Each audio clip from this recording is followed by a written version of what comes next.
my mom was a proponent of sex before marriage. She thought the whole purity culture thing was bullshit. I tried to sort of participate because I went to like a lot of Christian youth groups as like a social thing. God bless It's you. where my Oh my friends were lord. going. But like, yeah, when I brought home the on sort of purpose certificate that they make you sign, she was like, "That is ridiculous. A, you are not going to stick to it, and B, you should not marry someone that Your you mom haven't is had based sex as with." fuck. Your mom is fantastic. I love Yeah. her. Your Like, mom when- should be when- everybody's mom. When she'd phone me and she'd be like, "Oh, are you hungover?" And I was like, "No." And she'd be like, "Oh, for God's sake, go out and shag someone or get drunk." When I was at university. I love it. See, the thing Oh my that like God. strikes me here is that South Africa is no less of a Christian country, no less of a conservative society for like having these things like normalized. Like the entirety of like the country of South Africa is not going to It's the hell puritanical because culture. of like yeah. they have like testing for HIV and talking about this sort of thing. So there is a world that exists that people can be religious, people can have their morals and values, and still have a culture of harm reduction and like sex education.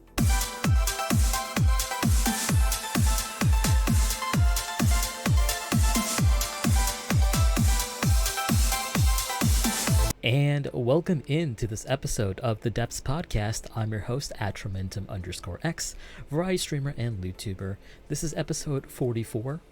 We're talking about purity culture and the far right's plan to ban porn. If you're watching this in the future, it's exactly 1 month since the election.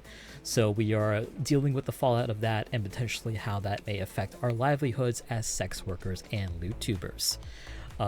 In addition to the recent political stuff, we're going to be talking about our experiences with purity culture and how that affects the LewTubing community, the online sex work community, and our day-to-day lives as well.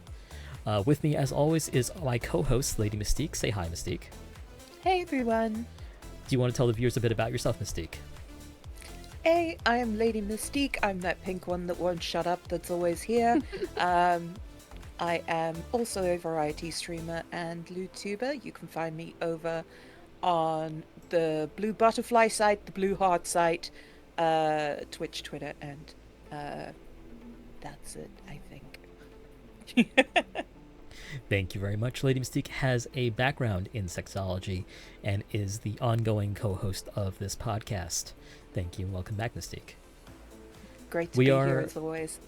Absolutely. We are blessed to have two new first-time guests on the show, one of which is Zandra Nightshade. Zandra, why don't you tell us a bit about yourself? Hi, my name is Zandra Nightshade, but you can call me Z or Zandra. I am a changeling, so I have a couple of different forms, and I'm also a face cam streamer. I'm active on quite a couple of platforms, so the blue Twitter site, Fansly. I don't know if I can say that. Twitter, Blue Sky, and obviously on Twitch. I do lewd voice acting. Most of the time you can find me playing horror games. Thank you very much, Zandra. And for everyone's information, you can in fact say Fansly, Pornhub, and the names of platforms. Okay, I wasn't sure. I was like, oh god. No, it always comes up. That is educational in nature, so we're not telling people go to my Fansly to see me jorking it. It's more along the lines of we are talking about. Sorry. That was just if one would say something. Just said the shriek of horror. One would never. Wait, what are you saying? But thank One you would so much, never say Zandra. those things. Yeah. Returning to the podcast is Suzy. Suzy, tell us a bit about yourself. Hey, I am I'm a pink alien cyber cat, and I do voice acting. I do streaming on Fansly, streaming here on Twitch, and videos on YouTube. I have very strong feelings about this topic, so I'm excited to talk more about this.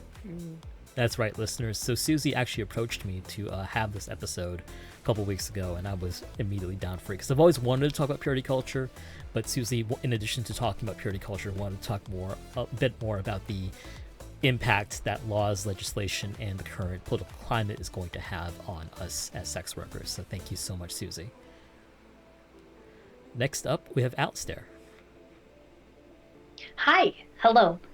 My name is Alistair. I am a VTuber, and I primarily focus on variety gaming and ASMR these days. I am just now getting my footing on Fansly and things like that. I occasionally do like what I call IRLister streams, where I have face cam That's cute. streams. Um, but for the most part, I am a VTuber, and I have been a LewdTuber since conception, like since I started. But I'm only just now really getting my foot in the door as like actually doing sexual content other than just being extremely vulgar. However, I used to be a cam girl, and this topic is one of my like really big special interests because I love human psychology and human sexuality. So the topic of purity culture and just the shame that goes along with it is something I'm really interested in. So I'm very excited to be here. Thank you so much, Alistair. Hope I'm not blowing anyone's spot up, but I'm going to note that all three of our guests, in fact, do IRL content, including erotic modeling. So I didn't know that about Alistair, but yeah, great. So they'll be able to speak to both sides of the issue, like both as VTubers as well as IRL creators. To start us off, I'm actually going to go right back to Lady Mystique for a definition. Lady Mystique is really good at breaking things down for us. So why don't we inform the guests what our working definition of purity culture is? Good question. I think that regarding purity culture, there is particularly among conservative social groups and religious social groups, there is an obsession particularly regarding sexual purity and particularly around controlling women's bodies, what women are allowed to do with them, yeah, but that's basically it. Sorry, I didn't have a definition prepared. I'm sorry. It's just a funny little idea. I had to just like throw it at you. I'm like, oh no, that's okay. Yeah. The other thing about purity culture is that it is primarily about controlling other people. Yes. You will notice that people who sort of endorse and engage in purity content or purity culture are all about condemnation of other people, other people's habits regarding their bodies and sexuality, and they very seldom apply those same things to themselves. They tend to cherry pick what is applied to themselves. A common refrain I've heard, because we did ask about this on Twitter and Blue Sky as well, what people thought about purity culture and such, and we did find that a lot of time there was a double standard, in fact, which like femmes and women, like AFAB people, like had a certain set of standards enforced in them that were not enforced on the boys, so to speak. And this cut across. Well, look at mid-2000s sex comedies. Like, it was all about teenage boys trying to have sex and lose their virginity, and it didn't matter who the girl was. It didn't matter who the vagina was attached to. And you didn't see the same thing about girls trying to lose their virginity. Oh, absolutely. Really. Yeah. It's always struck me as a framework that is very heavily entwined with patriarchy and is enforced by both like matriarchs and patriarchs, though, because you'll also find that a lot of the time it's also older women enforcing purity culture on younger women. Suzy, I'm going to turn it over to you, actually. How do you feel about this? I mean, my mother and I have had extensive conversations about this now, because my mother raised me in the far right conservative cult mindset. And she really, she married a pastor and kind of brought me into that lifestyle. Oh, God. And so basically from the time I was about, 8 years old, I was raised in this mindset.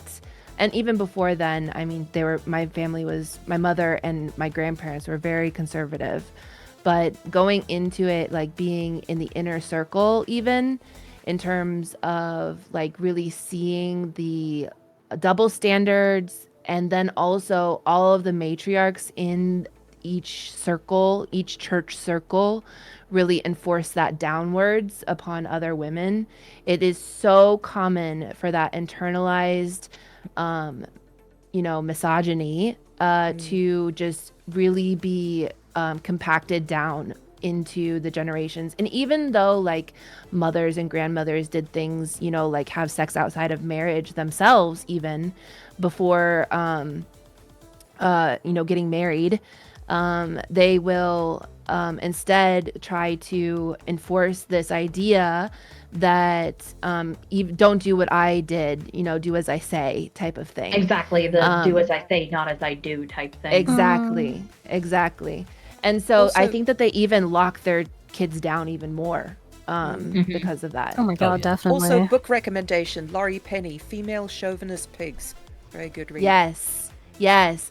I feel like that's what happens, is that they don't even realize themselves that they've bought into the system so much.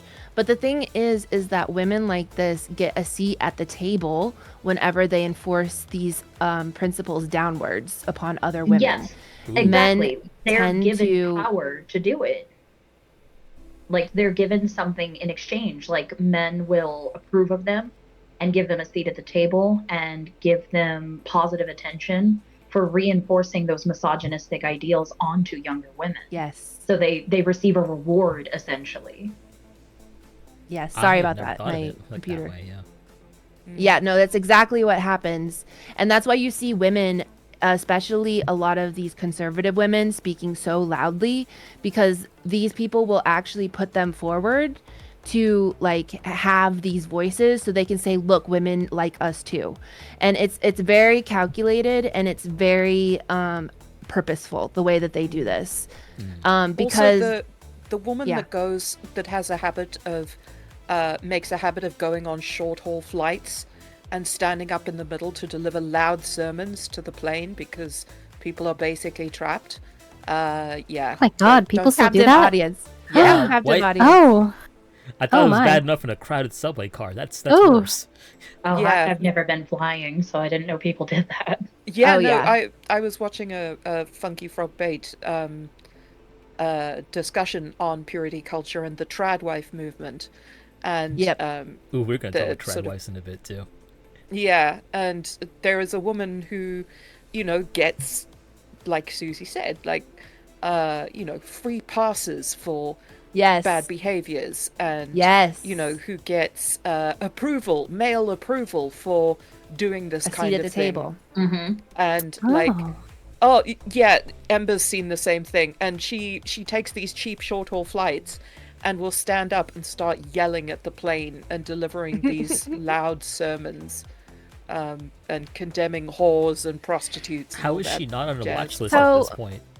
God So knows. good question. the one thing that I think is that like those people, the people who are like very loudly, usually those people come from like very like Baptist type, like deep South. Yes, the people- Pentecostals. Yes, the I was about to Pentecostals. say. Yes. But the thing that I think is even more insidious is the Midwest conservative cult, because those are the people that are currently behind funding almost all of Project 2025 and the Heritage Foundation. So if you look at these people who are behind these things, the church syndicates of the Midwest are the people who are funneling hundreds of thousands of dollars into these far-right, conservative, fundamentalist movements that are wanting to control every part of your life. I think And- we'll get into Project 2025 in a little bit. I did Yeah. kind of want to stay on the topic of like cultural reinforced misogyny. Yeah. And I'm yeah, yeah, interested to hear like what Zandra has to say about this too, because Zandra did have a bit to say about it on Twitter regarding how people in her life sort of like try to enforce the purity culture on her and her body.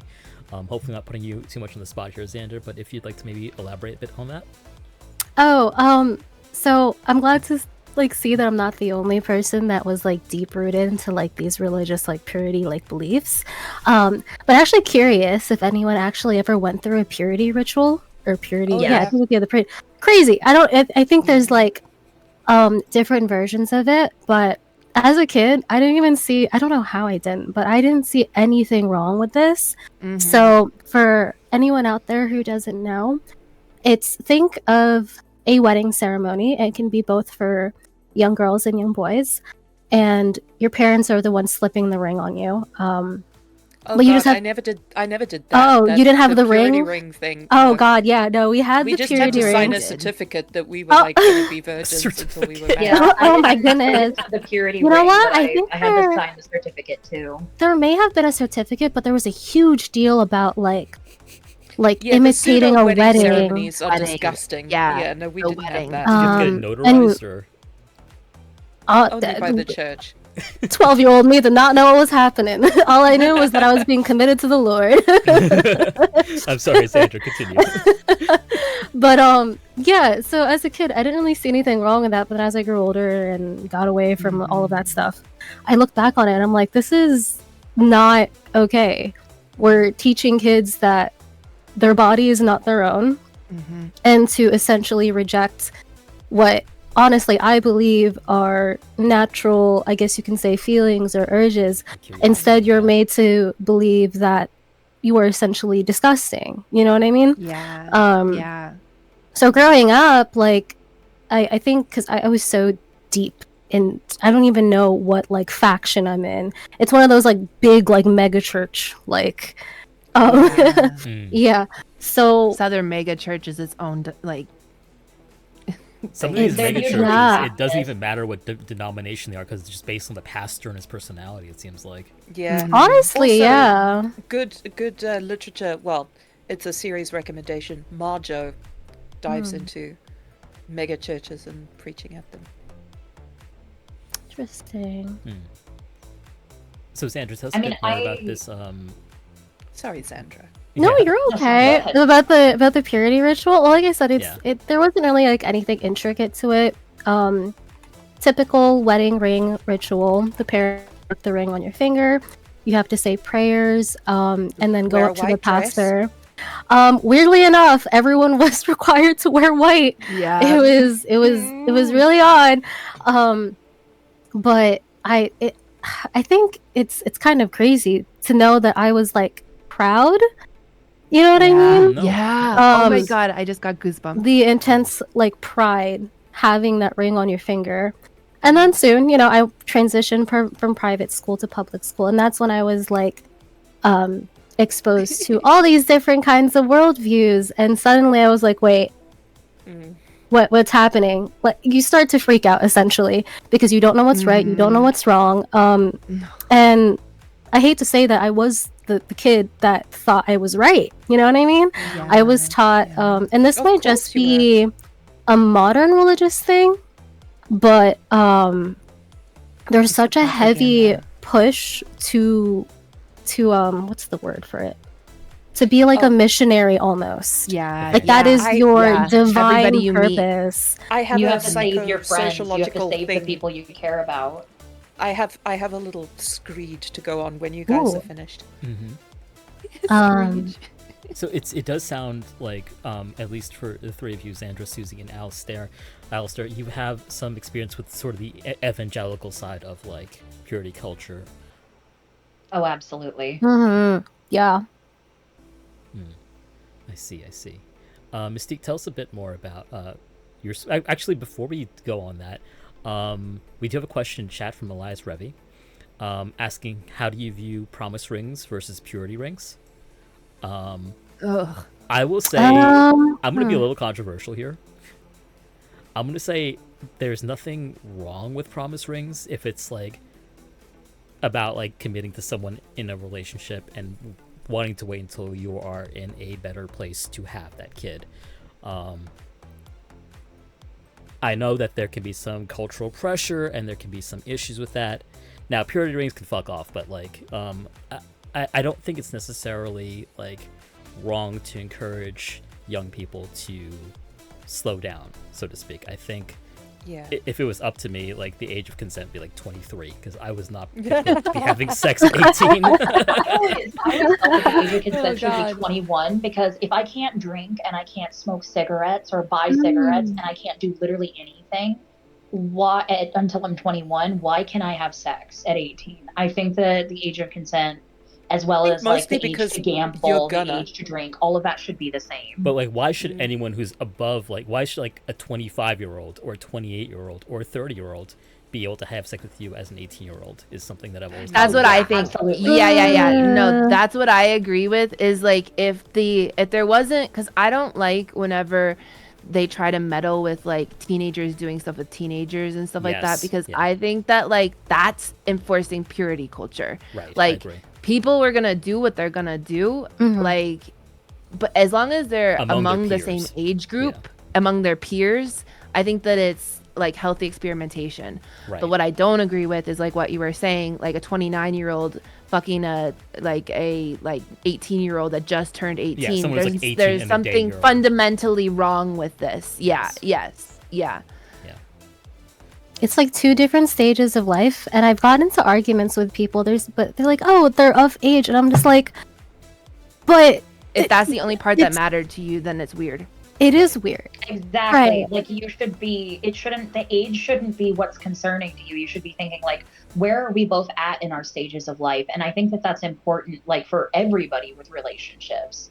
You know, you don't want And to not- get with someone who's prepared for like marriage and ready to settle down when you're like in your early 20s and you want to go crazy.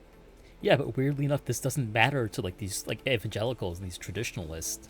They have no don't. problem with that They massive age gap, that massive power dynamic difference I've noticed. That is something I would love to talk about, as how normalized pedophilia is in these Yes. Please. spaces.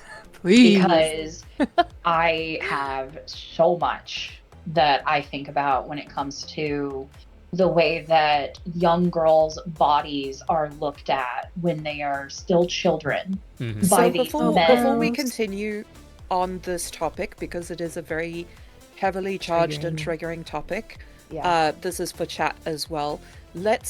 We're not going to be discussing individual episodes of abuse in Yes. any kind of detail.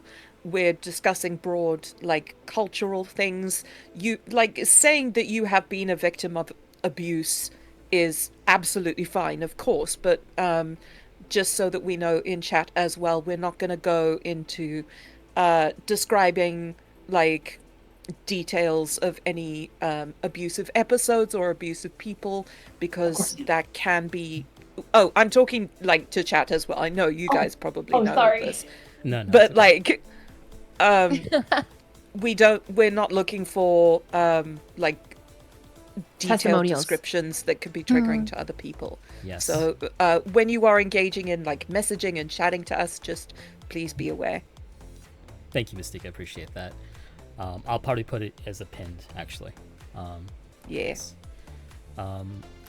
I Sorry, Alistair, I just didn't... Because people No, start it's replying totally when the fine. topic comes up, and I'm like... Yeah.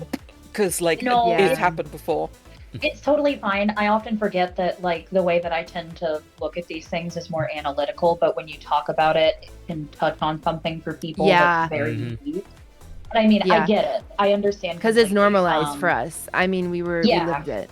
Yeah. Yeah, so I understand. It's just for me, it's like, I love the topic because it is personal to me, but it's so interesting talking to these people. And it's like, I don't ever play devil's advocate. I don't believe in that, but I like Right. to listen to the devil and hear what the devil has to say, because a lot of times these people are living what they're doing to us is what their parents did to them, and what their parents Yes. did to them, and so on and so Yes. forth. And they are living such miserable lives that I don't want to say it's interesting, but it's like, I wish they could have the self-awareness to see that while they're hurting us, they're also hurting themselves. And I just find it very interesting. I think you touch on I think that something they're that's so focused. very important here, and it's the way that children's bodies are looked upon by the purity movement. That's it. And Yes. like, for example, the way that they may sexualize large breasts or a certain body shape, in a way that, like, forces girls to, for example, dress modestly, and Zandra, I'm sorry to pick on you. When dressing but, modestly No, you're doesn't fine. help. but I believe you did mention It possibly- doesn't help. Yeah. Oh, sorry. Yeah. I couldn't see who said it, but dressing modestly doesn't help when you're, for lack of better wording, just built that way. Like, Okay. It's like I've complained about this on Twitter frequently that people expect women that have, or just femme presenting people that have like a large butt or have like large breasts or a curvaceous figure, they expect you to wear trash bags because otherwise anything you wear, even like one of my favorite examples is that I have a turtleneck. I'm actually wearing it right now. It is a full coverage turtleneck, but it is tight fitting. And because of that, I have been told that I am dressed provocatively and like a whore.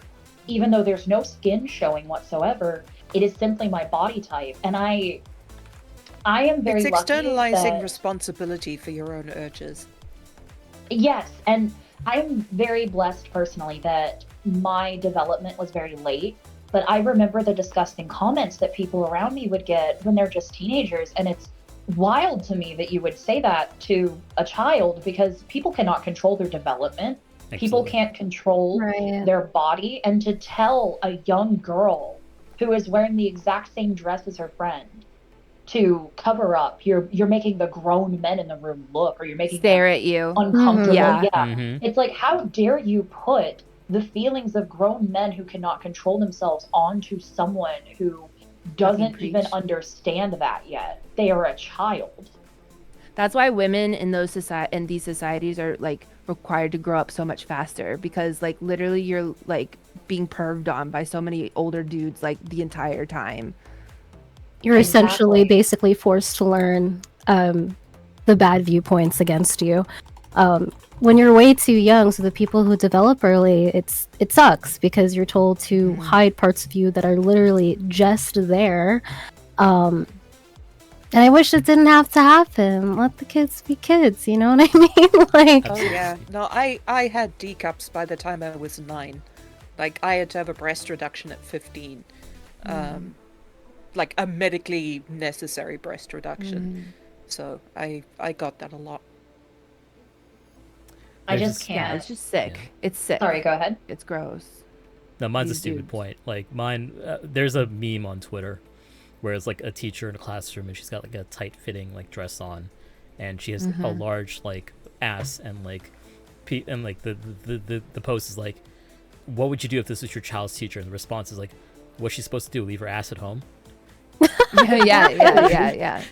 Yeah. I'm sorry that I can't, detach my breasts like Legos. Like, it stays on. I don't know.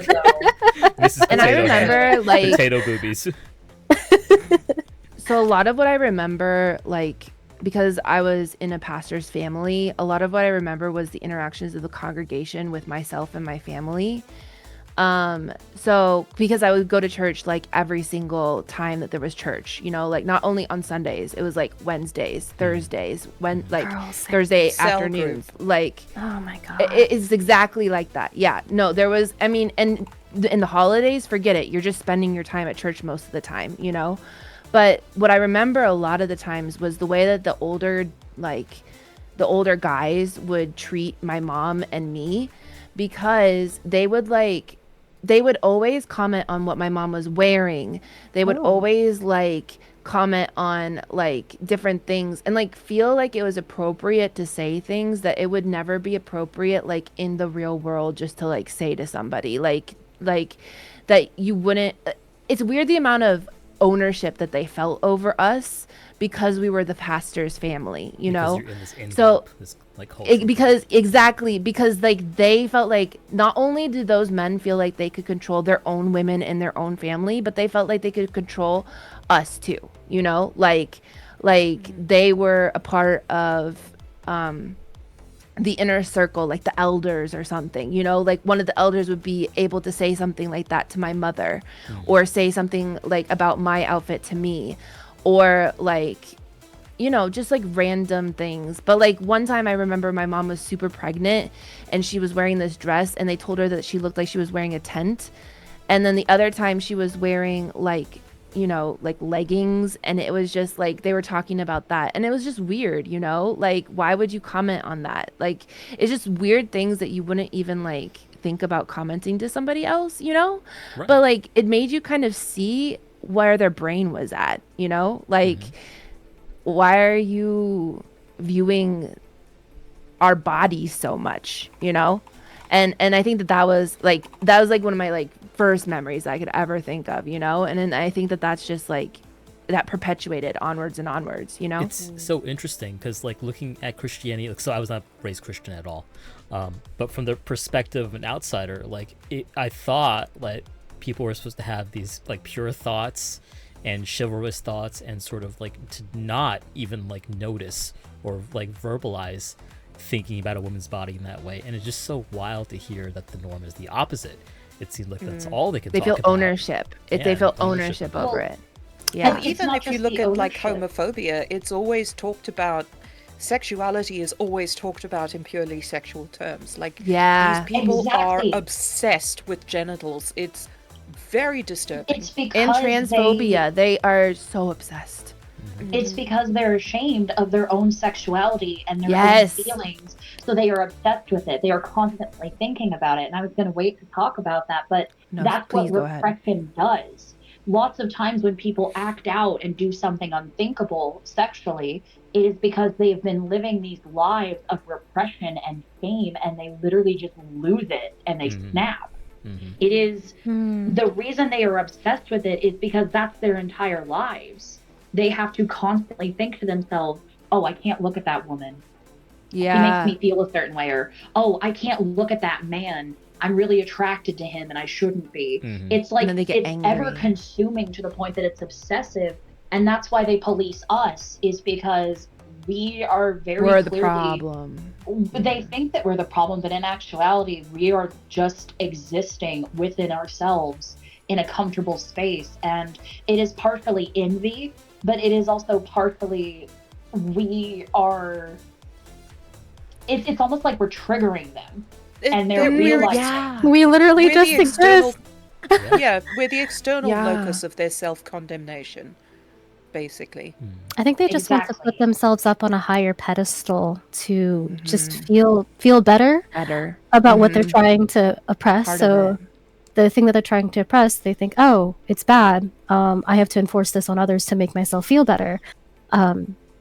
It's just not the way to go. Absolutely. There's also a Admittedly, compensation aspect as well, where like you see your own sins, so you try and condemn it externally to sort of compensate. You stamp it out around you.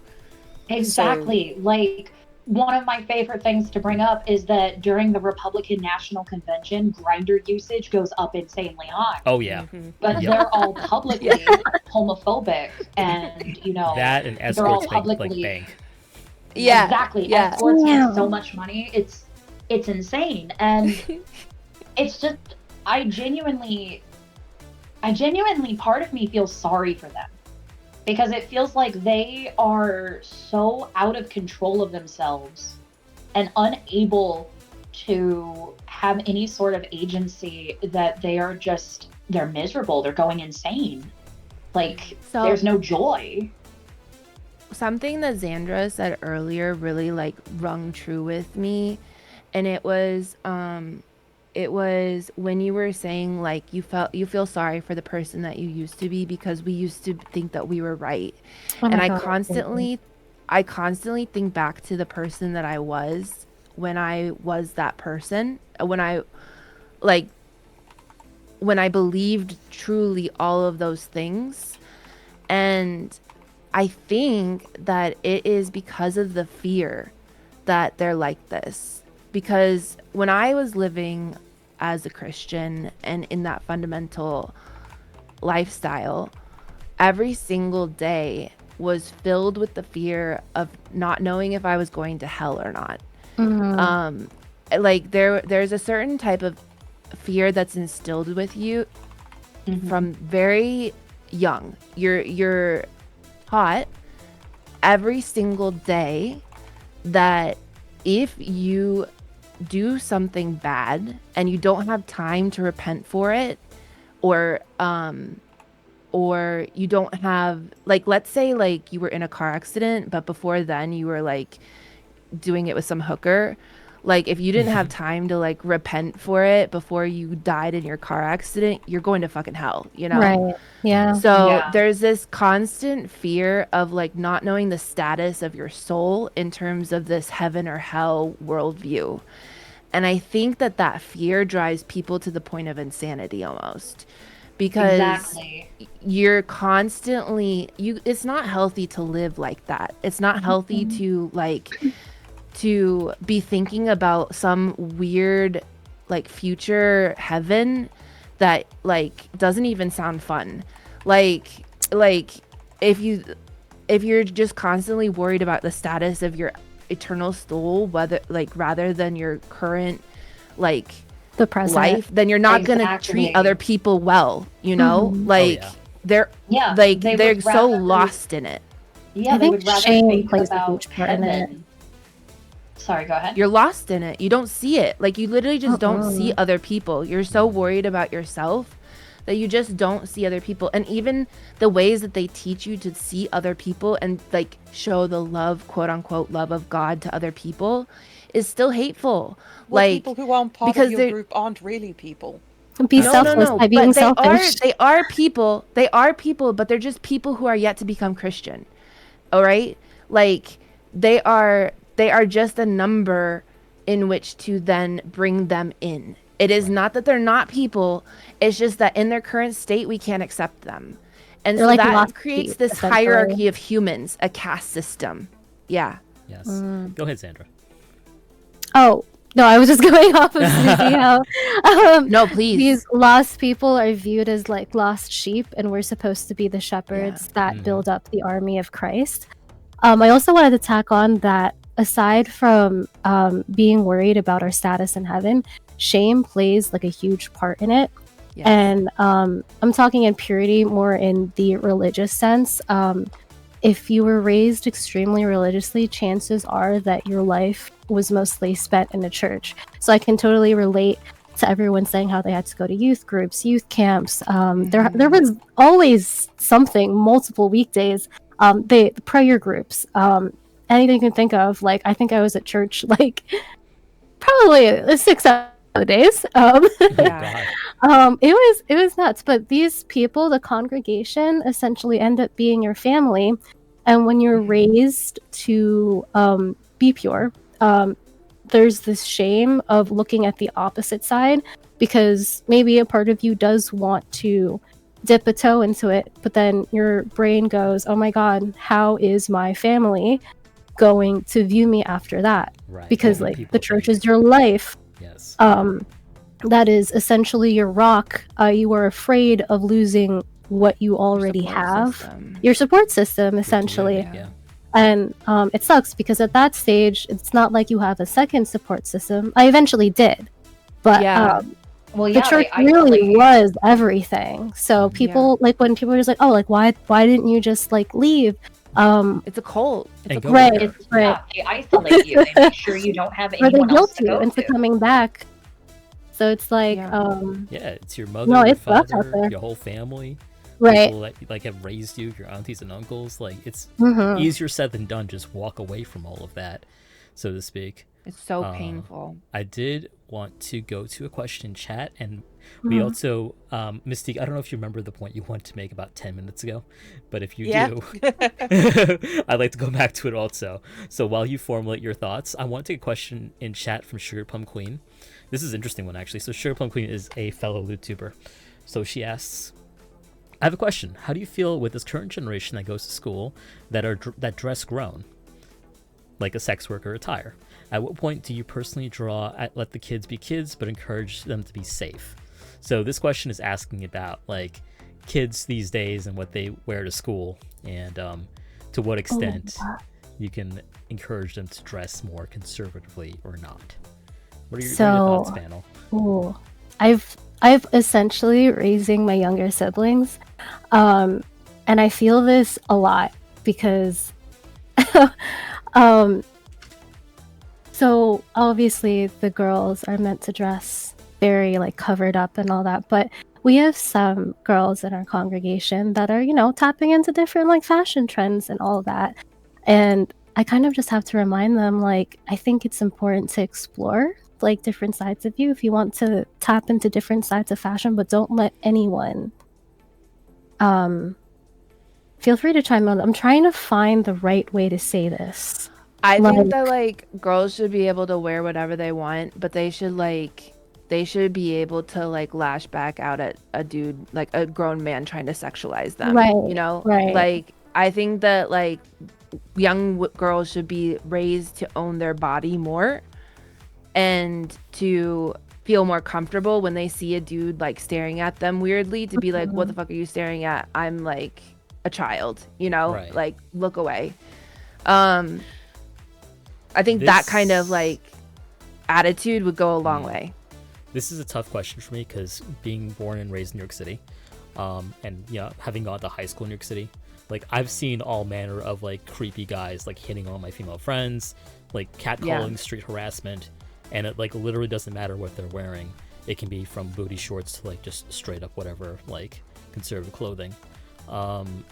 And like while my gut instinct is to be like, please, like let's cover them up so that this creepy guy doesn't get a show. They're gonna do it anyways. Yeah, right. And like so that's the competing things to me, because like my instinct is to be like, don't give these fucking perverts like a show, basically. Like Like, well, I you hate wanna that it dress has like to be that way. I hate that it has to even be viewed as Like, a show. even- Like I hate that language is even like being used in this sense of self-expression and Right. fashion. No, like- absolutely. Like it's not a show. Somebody's existence does not mean that you can sexualize them. Like if somebody's like wearing like sexual, like there shouldn't even be like sexualized attire. Like I get that there's like stuff that strippers and us sex workers wear, like lingerie and stuff, but like I would draw the line at like somebody who's underage wearing lingerie outdoors. Yes, I would Yes. say no. Right, of course. Like don't wear lingerie No outdoors. knees, That's things like like that, yeah. not like. But should they be allowed to like wear their nighties indoors around their own family members? Oh, absolutely. Yes. Absolutely. But that's something that these fundamentalist people would not even let you do. Yes. Like you have to be fully clothed even around your own family members, which is insane to me because it means that the people are already buying into the fact that there are predators within the family. Like they're like they already know the predilections of the people that they are around. So like the very fact that these types of like, I'm just going to go on a soapbox here, but like, yeah, they already know that they have predators in their midst. And so wearing different clothes is not going to help. Like people get like raped every single day, just like wearing pants and regular t-shirts. I think that probably the premise of the question could do with a little bit of tweaking, because like you're saying dress like they're grown, but like most grown women don't walk around the streets wearing lingerie either. Well, it's an expression. Like I know, dressing I know, well. Yeah. but I think that I went to a school where we had a school uniform, but when we had a Civies Day where we were allowed to wear our own clothes, there were just common sense like dress rules that applied to girls and guys, like make sure the top you're wearing meets the bottom that you're wearing, like don't. That's fine if wear- it's to everybody. Yeah. But at Yeah. the same time, just to weigh in, I feel that I'm pretty much in agreement with Suzy, where I don't think that bodies should be sexualized inherently whatsoever. And I feel like if a teenage girl wants to wear a crop top, I feel like that's fine. It's literally just the navel. They are going to sexualize you no matter what you are wearing. If they want to hurt you, they are going to hurt you no matter what you are wearing. It doesn't really matter at the end of the day what you wear, because women are Inherently sexualized. exactly, no matter what we do, we are inherently sexualized even from a very young age. And so for me personally, I am interested in having kids someday. If I had a daughter or a femme presenting child and they wanted to wear like I don't know, a crop top, I fall under the same thing with Suzy, that as long as they are not in their underwear in public, and my biggest thing is that I don't think a child should ever wear fetish gear, because I don't think a child No, I agree with that. not. I agree with yeah, that. I don't think a child should be involved in kink spaces or fetish spaces Oh, God, no. whatsoever. No, Like, totally. if my kid was like, Mom, I want to wear latex, I'd be like, absolutely fucking not. But, Yeah. but if my kid wants to wear like a crop top or a dress, You're as not going long out in that as their shibari. underwear- Absolutely as long as not. their Oh my God. underwear is not visible, I'm not bothered, because their body isn't inherently sexual. It's just a body. Yes. Mm. Or like I- a bra strap, or like something like that. Like, Well, yeah, it's not but sexual. when I say underwear visible, I don't mean like, Yeah. a strap. No. That doesn't count. No. That's what I was just clarifying. Like, yeah.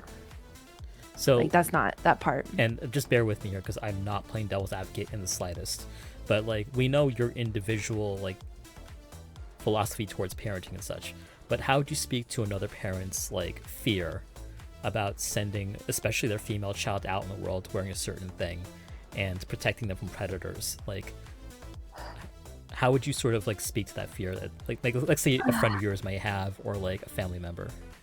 Oh, That's so hard, because so hard. you don't want to fearmonger and tell them that like it doesn't matter what you do, you cannot protect your kid. Right. If something happens, and you just need to be there to support her and love her and try to help her through it. But you also, like, you don't want to remove that control that a parent is seeking, but at the same time, there is a really glaring fact of life that women are often deprived of control. We are often deprived of control of situations. And as much as I would love to protect my daughter, and I would do anything for her, if I would have to helicopter her, I would have to literally not let her out of the house, and that's horrible in and of itself. There's no way to prevent something terrible like that happening, unfortunately. So I would just try to reason with my friend and be like, look, it could happen no matter what she's wearing. It's a fact of life, unfortunately, in the world we live in. I think that it's inescapable for us at the moment as femme-presenting people, because like even trans women deal with this, or non-binary people that lean more towards femme.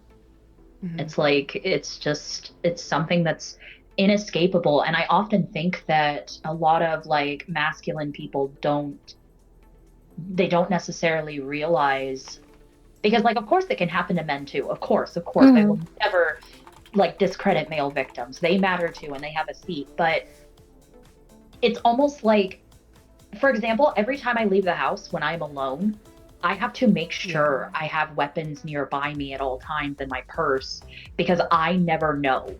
I never pepper know. Spray, yeah. Exactly. Pepper spray. If you're American, a gun. Like, it's, I never know. And that is something that I think femmes and AFABs and Trans women, trans women too, it's just something that we all have to think about every single time we leave the house. Even in our house, we have to think, I live alone, so I need to make sure I have 4 different padlocks, so that if someone follows me home from the grocery store, they can't break in. They can't get in. Right. Yeah, exactly. And honestly, I feel would like as also YouTubers, sorry, go ahead. Yeah.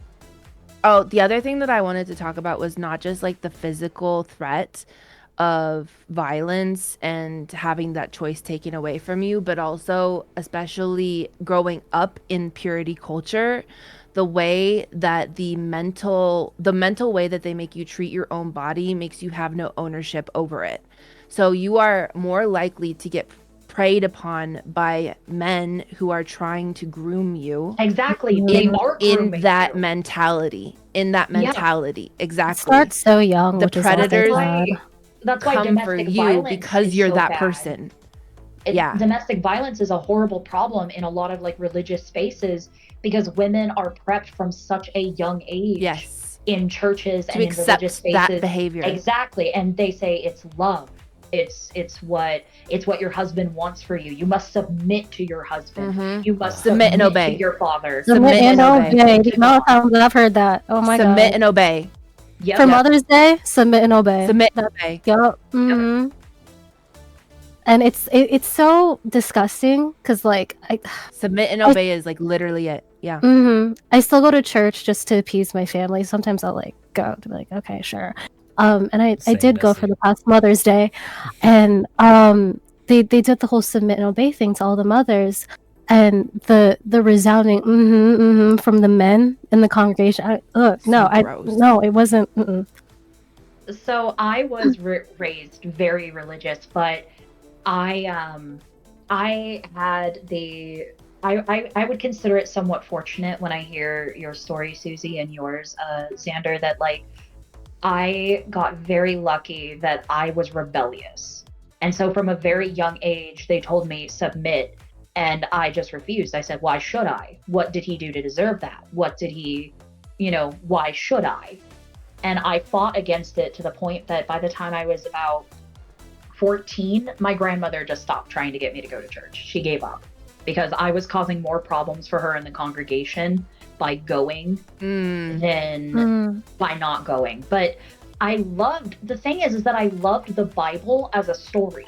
I loved reading it over and over again, and I found it so interesting, and I loved all the intricacies. And whenever I would try to talk to a lot of these evangelicals about the Bible, they would tell me I'm misquoting it, or I'm wrong, or I'm interpreting it incorrectly, or it means this, or it means that.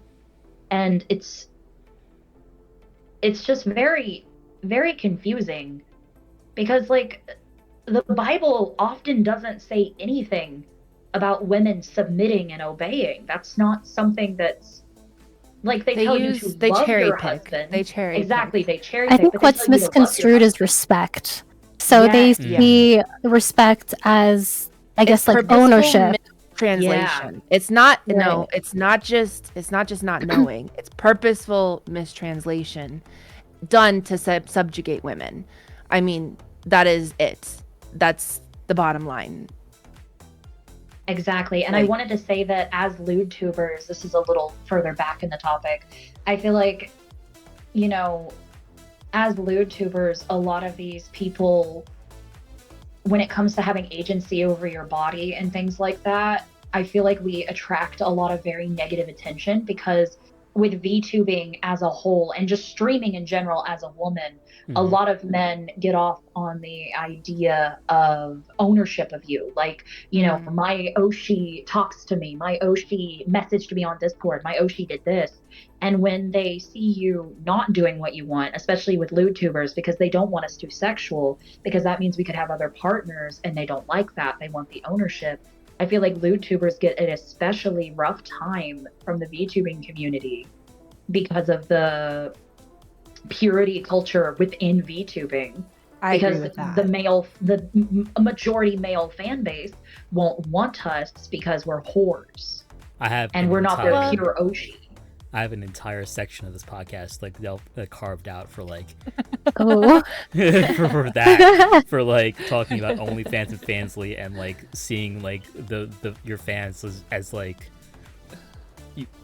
simps, so to speak, as like victims of you, like you're taking advantage of them, and then like this ownership that people want to have about the space. Yeah, it's coming. There's a huge section of this podcast that's gonna be about that.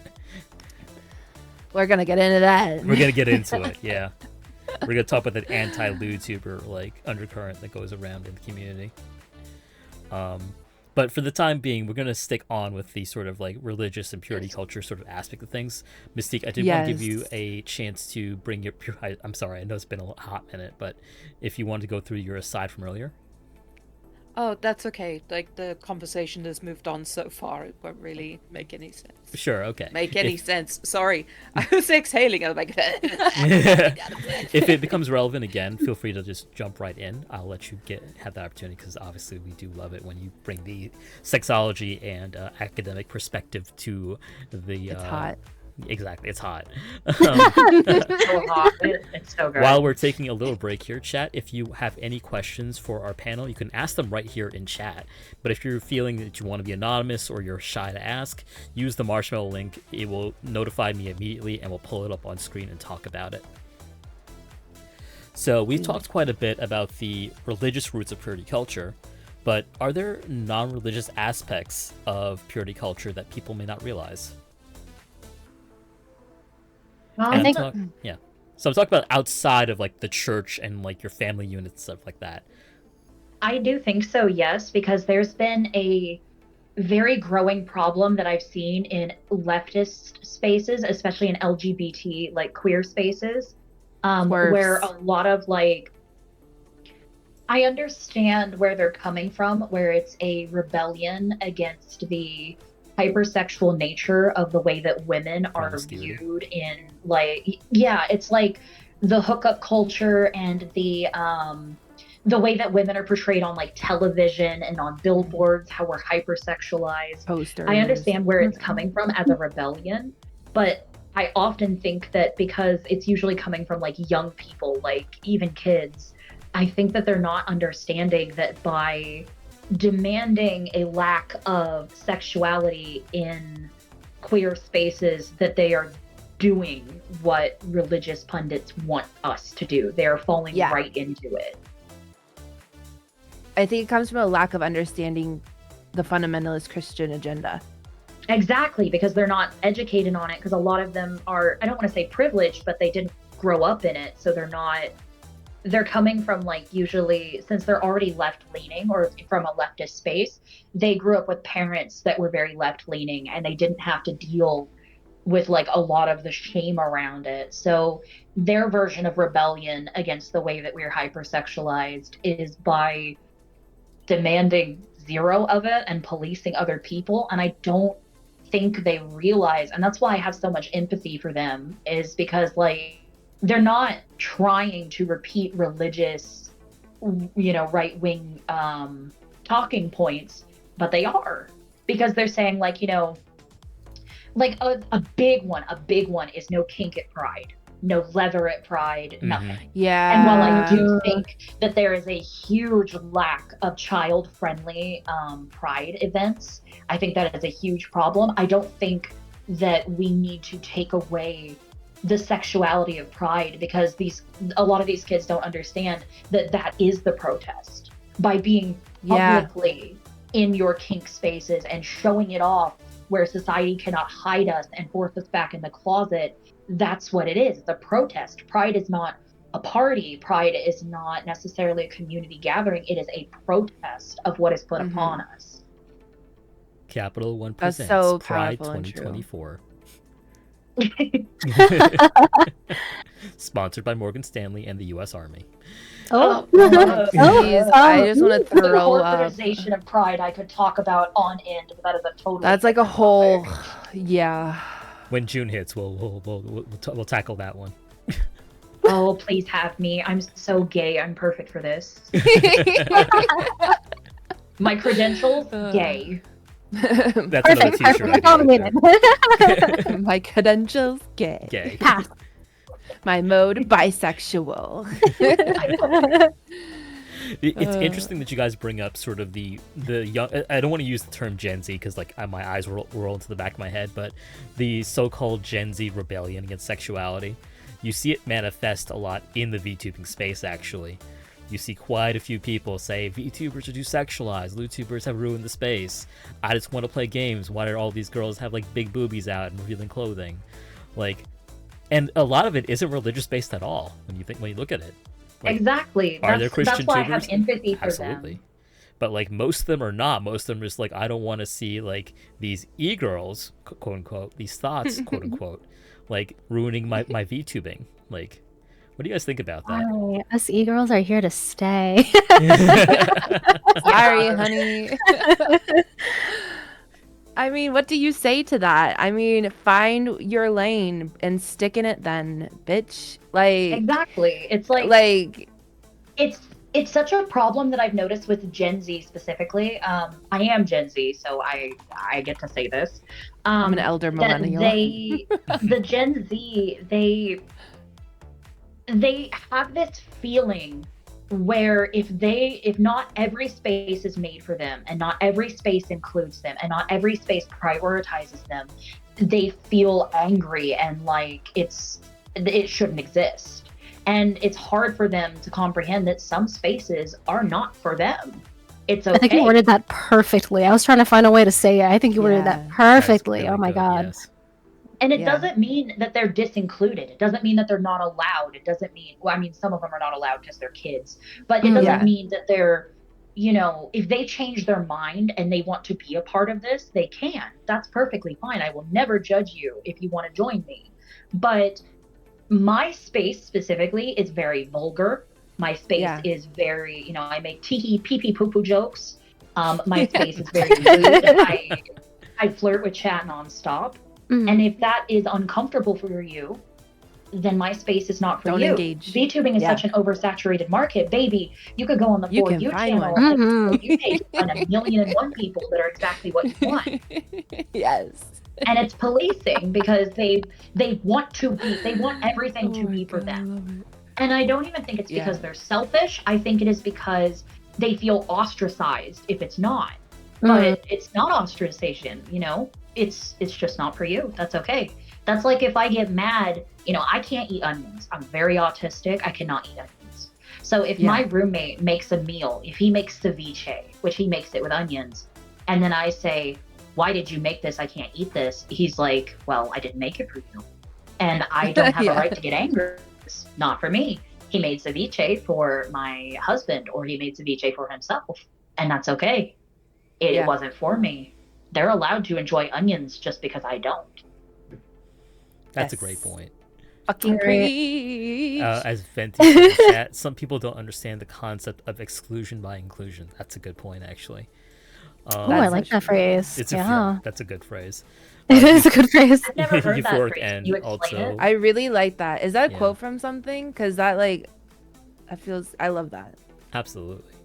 Yuffie mentions the Japanese idol purity culture, which is that's not even religious based in the slightest. It's important. It's it's not at all. It's important to remember that the Yeah. patriarchy is not just Christian. Exactly. Exactly. No. It comes back to that possession of female bodies and the way that they, in Japanese purity culture, the way that they obsess over their oshi in idol culture. Because if she has a boyfriend, I can't imagine myself as her boyfriend now. It's possession. Men want Baby, to possess poly is women. in. Oh, I know. We can have an entire thing about like people being anti-poly and like YouTubing too. Let's Sorry, I'm I just could talk about joking. that I was just forever, joking. too. Just a Yeah. J. Yeah. Of course.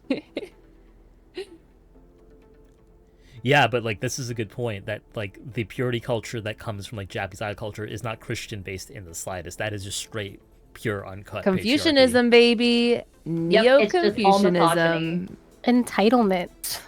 God. That's why China is not as bad as Japan and South Korea and North Korea, but North Korea is just bad for other reasons.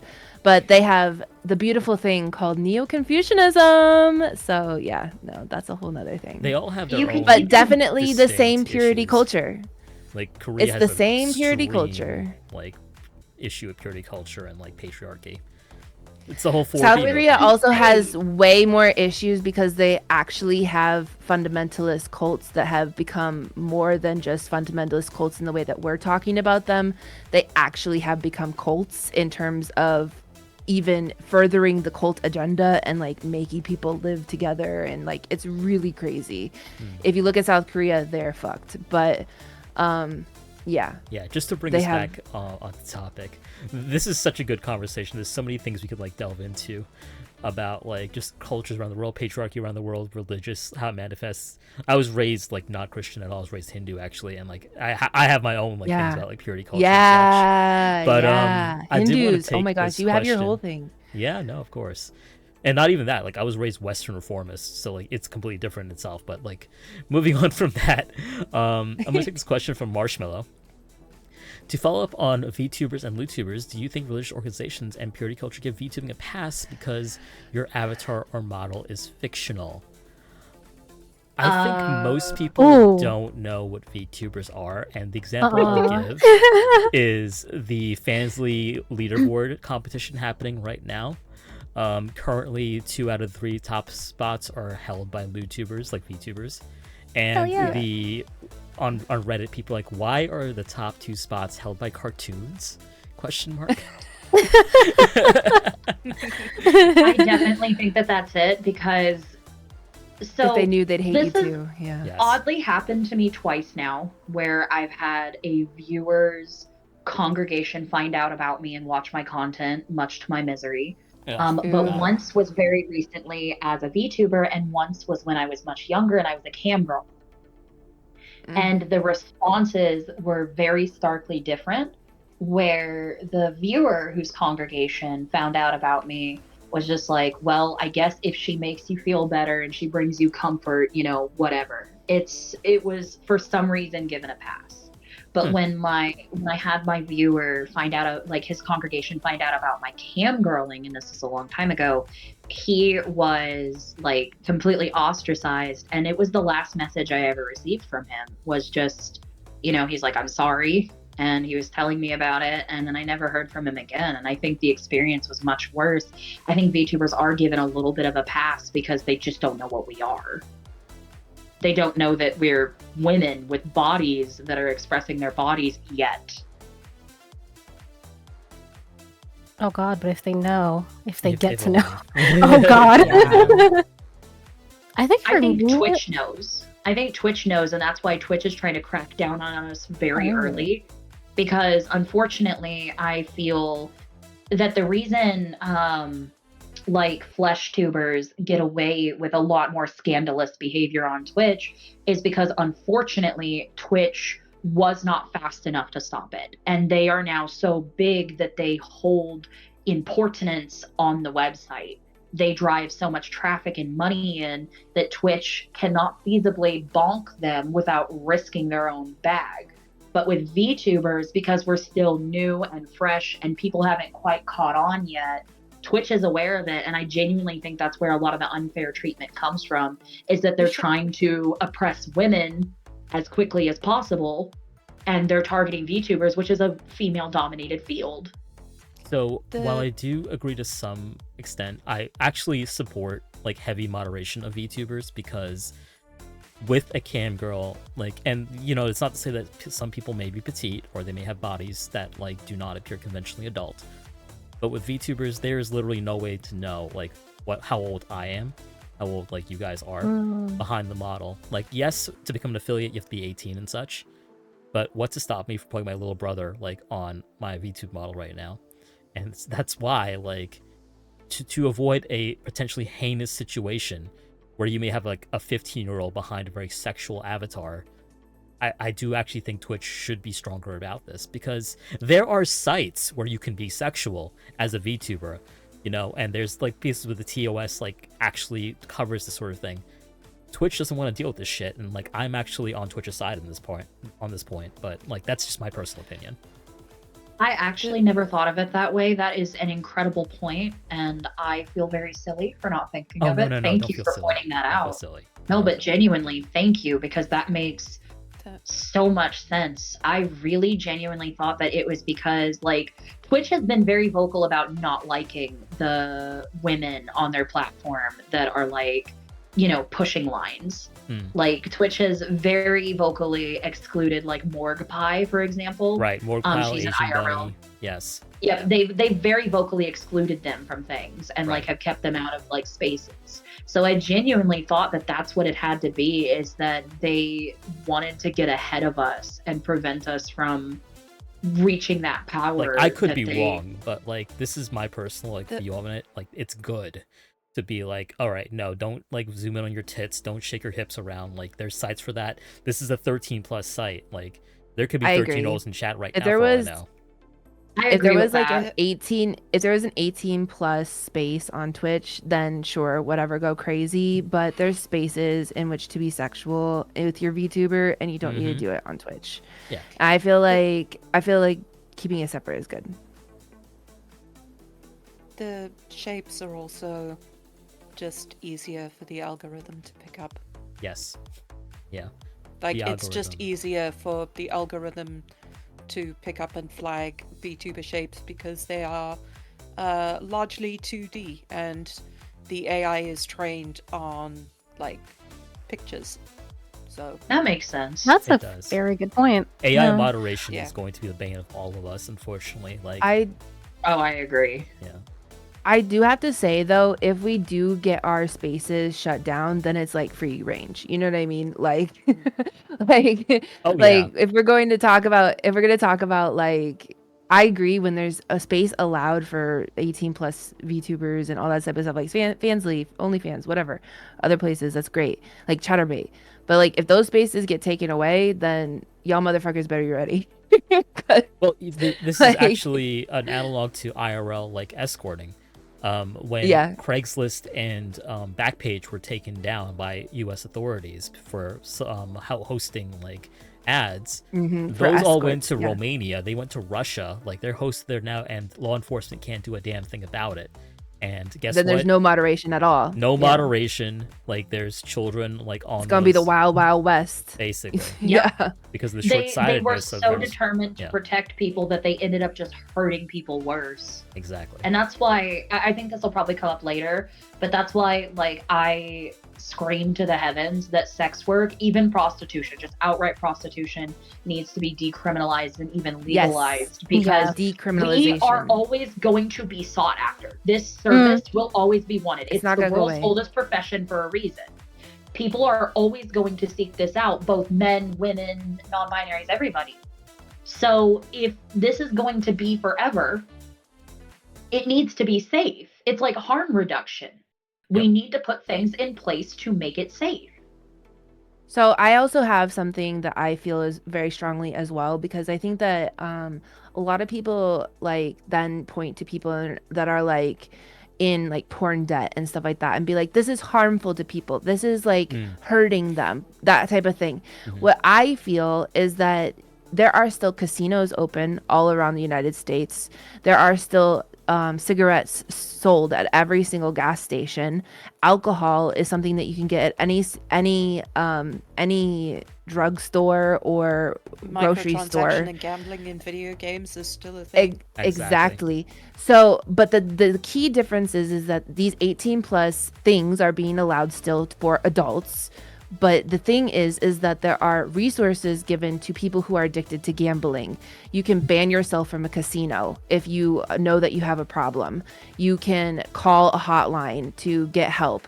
These resources are only available because these things have become mainstream. And so, like, there needs to be more acceptance of sex workers into the adult round table, so that way there can be more resources and positive things that come from these types of things, instead of just letting everything go wild west out there, you know?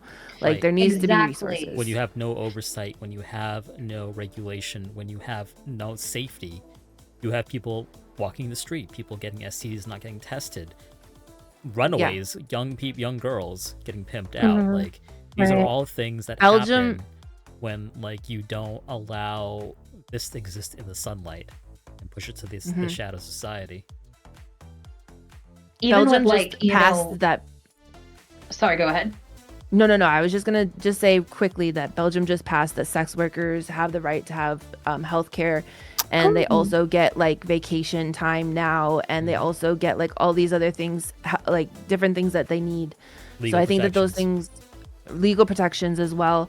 So like these things are important. Acknowledging, by the And- way, that Belgium is the most listened to country of the Depths podcast. So, Belgian listeners, we see you. Shout out Belgium. We love you.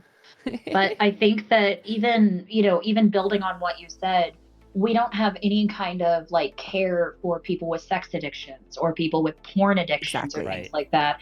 Yes. Because it's if shamed. you say like, I have a porn addiction, you know, and you're a man, you know, your homie will just like give you a dap and be like, yeah, me too, bro. Or like, if you say I have a sex addiction, another man will be like, that's great. You know, that sounds Yeah. fantastic. I wish I had Yeah. that, because it's the way that women are shamed into silence and men are applauded for the same things. Yes. It makes it to where sex workers are given nothing, and if you have a real problem, nobody is going to help you, because it's like, good for you, heck yeah, that doesn't sound like a problem. And it's like, The only people that are going to help you are the sex workers.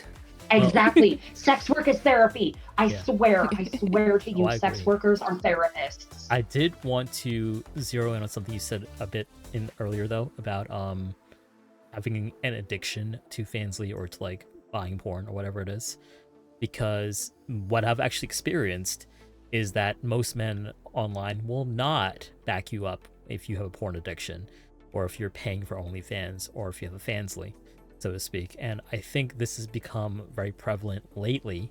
When a certain large creator, and I do not remember her name, but she made 43 million on OnlyFans, I believe, according to her. Sophie Rain. Oh, wow. Sophie Rain, Good thank for you. her. So here's the question that I had prepared for this, actually. A common motif about OnlyFans and Fansly that has resurfaced in recent weeks is shock over how much the top models, emphasis on top models, by the way, can make on the platform. What, in your opinion, drives this resentment towards these models?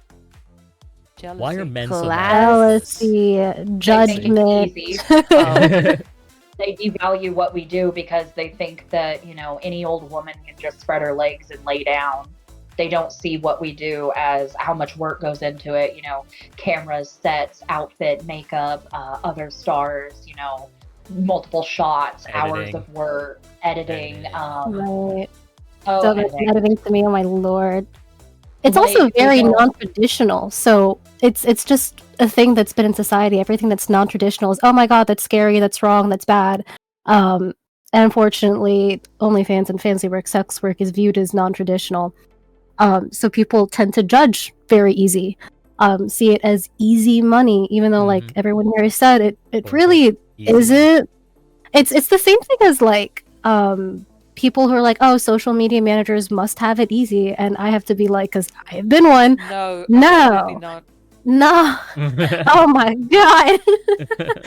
The hours spent poured over content. Like, we look at every single little thing. We track our I guess you could say stats, see what works, see what doesn't. It's very much, it can be a full-time thing with hella work put into it. I did nothing but social media strategy today, and I'm like exhausted because I've got 2 platforms and like YouTube, and it's like so fucking much. I am just now taking VTubing seriously enough to consider that kind of stuff. Because like I said at the beginning when we introduced ourselves, I have just started dipping my toes into like Fansly, because I used to take camming seriously, but like with camming, this was I'm old. This was before Twitter was really big, and the most that I really had to do to promote myself was occasionally post to like Reddit or like very rarely like Craigslist or something like that. And my camming just did itself. But nowadays, with the way the internet functions, you have to pour so much into social media management and things like that. And even just like taking spicy photos for Twitter is such a task. It is such a huge undertaking, and you have to take so many and schedule them. I genuinely just don't think people realize that sex work is work. It's not easy. It's not just laying down and spreading your legs. It's so much. And then the thing I said about it being therapy, you know, when your customer comes in, even if you're doing like prostitution and you are just laying down and spreading your legs, when your customer comes in, you know, they're often not looking for a quick and easy fuck. They're looking for someone to be intimate with and hold them and take care of them. Emotional And labor. They're looking for Exactly. companionship. Exactly. And it's so much emotional labor. It's genuinely so much. You know, it's interesting. I have like a very different take in terms of why I think people had such a like an outrage reaction to that. I think that it's like a deeply problematic undertone in the United States in terms of like class warfare. Like people who are making the most at the tippy top are going to start to feel like the pressure, because there's a lot of people that don't make that much money. The majority of people don't make that much money. And so there's a lot of like underlying resentment towards people who do make that much money, and even more resentment towards Sophie Rain because they don't view her as earning that money. I think that all of those things that you guys said were true in terms of like people not viewing sex work as real work, which is absolute bullshit. It is. But I think that like people still view somebody making that much money for for what isn't quote unquote a real job, that's the problem. Traditional labor, Like it's yes. the money. Yes. It's like they still have problems with CEOs making that much money, for example. I would say the biggest So- analog for men would be professional athletes, because you'll occasionally hear the discourse that this ex-athlete is not worth $120 million, for example. Yes. Now, Yeah. Yes. I will say, And the I only agree. reason why athletes get off on it is because they think that athleticism is a meritocracy, which is complete bullshit too. But like, that's the only reason why some people get off on that. Like, so the reason why the Sophie Rain story popped up on my timeline as a sports fan is because NBA commentator Stephen A. Smith was making a whole thing about it today on ESPN, saying like OnlyFans girls have made $6.6 billion in the last year, which is more than the entirety of the National Basketball Association's salaries, yada yada yada. Setting aside, of course, that there's like maybe a couple thousand people playing in the NBA and like tens of thousands of like people in adult work, but people It's not just rightfully women pointed either. out. There are men doing it too, like Exactly. men doing sex work. I mean, Exactly. I don't know of any personally, but no, I'm joking. No, but like someone pointed out, okay, Sophie Rain made $43 million. Stephen A. Smith gets paid $125 million to talk about basketball. So fuck off. Also, it just shows the demand, because Yeah. like, if there was no demand, where would we get our money from? Exactly. We're not exactly. we're not going and robbing people's houses. But people think Like- that way. People think that you're robbing these men. People Yeah, think they that we're think taking that advantage of manipulating people. them. Yeah, Yeah. like we're Yeah. taking advantage of lonely men and leading So them dumb. on. I make it very clear to my audience, I have a boyfriend and I have a husband, and I am not looking to add to my little polycule. I'm not looking right now. And if people, enjoy me and they want to support me and help me, that's their thing. I support my friends on Twitch and even on Fansly. I love subbing to my friends on Fansly. It's not even like spicy content. It's just, I want to support them. But, nobody really bats an eye when it's a friendship thing. But because we do sex work, we're manipulating them, because clearly we're not giving them what they really want, which is actual IRL sex. But not everyone wants that. well, in purity culture, sexual women are viewed as dangerous because they own their own bodies. So, I mean, it just to bring it back full circle, we present a danger, and the reason why we're lead looked men at that, astray. yes, because Yes. if you look at the United States in general, it is based off of puritanical, little people coming on a little boat, building Yep. this great here We shipped land. them off. Yeah, Like, Yeah, they- thanks for that, by the way. The Pilgrims didn't get on the Mayflower because England was Of too persecution, yeah. oppressive. They Right. wanted to do more persecuting, yes. and England So was becoming too liberal. Exactly. we So, are Fantastic. the That's why they did that. sucks. Here we are. I did we want are. to. So, by the way, chat, the depths is about 2 hours long. So, if you have any questions for our panel, now's the time to get them in. Euphoric N did ask a question about.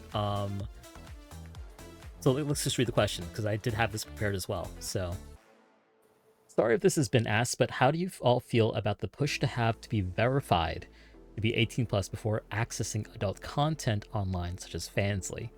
Now, this is especially true for Pornhub, by the way, as Pornhub has Oh, yep. chosen to pull out of states that are requiring this rather than Oh. Yep, submit to I this. live in one. I live in one of those states. Yeah. Fun fact, I was on the North Um, Carolina border and like in South Carolina earlier this year, and my IP still bounced off North Carolina. Like, you gotta verify to like access Pornhub. I'm like, absolutely not. I mean, I think Oh. it's important. Like, we're talking about like the safety of minors, correct? I think it's important to make sure that our audience is 18 plus. And I didn't really read too much into this, but did everyone hear? Was it Australia that passed? I don't know if it was exactly like a law for social media to be purely 18 plus, like verified 18 plus. They also Oh. passed a Entire- law like about 10 or 15 years ago that women who worked in sex work had to have a minimum of a C cup because otherwise they would look too young. Oh, Oh, ooh. wait, That- I where? don't know if that was Actually- repealed or not, but it did get passed. Huh. Oh, Weirdly enough, I believe that because Australia has some very weird Fucking takes on strange. sex work, video games, censorship and everything. So that does not shock me in the slightest. Like, So- look, listen, I think children are super important, but when you start registering people, you can start tracking what kind of porn they consume, and then you start dictating what kind of porn they can watch. So it's a very slippery slope. I think Exactly, that that's children, what I think. yeah, I think children absolutely should be protected, but all of these laws being touted as protecting minors are not that. They're And about if you look into the surveillance. legislation, yes, if you look into the actual legislation of these laws, it is to restrict not only who can watch it, but what can be watched. And so that is the problem with these. I have no problems with only 18 plus people watching porn. I just don't think that it should be Republican senators and congressmen who dictate that. I think that parents need to get on that. My view of this is that they're outsourcing this to other third parties that will scan your IDs, and they swear that they will delete your ID afterwards. But I have no reason to believe them that they will delete my ID, that my ID won't Exactly. be associated with metadata, that it won't be used to train an AI. press X to doubt, my guy. Oh my lord. Absolutely.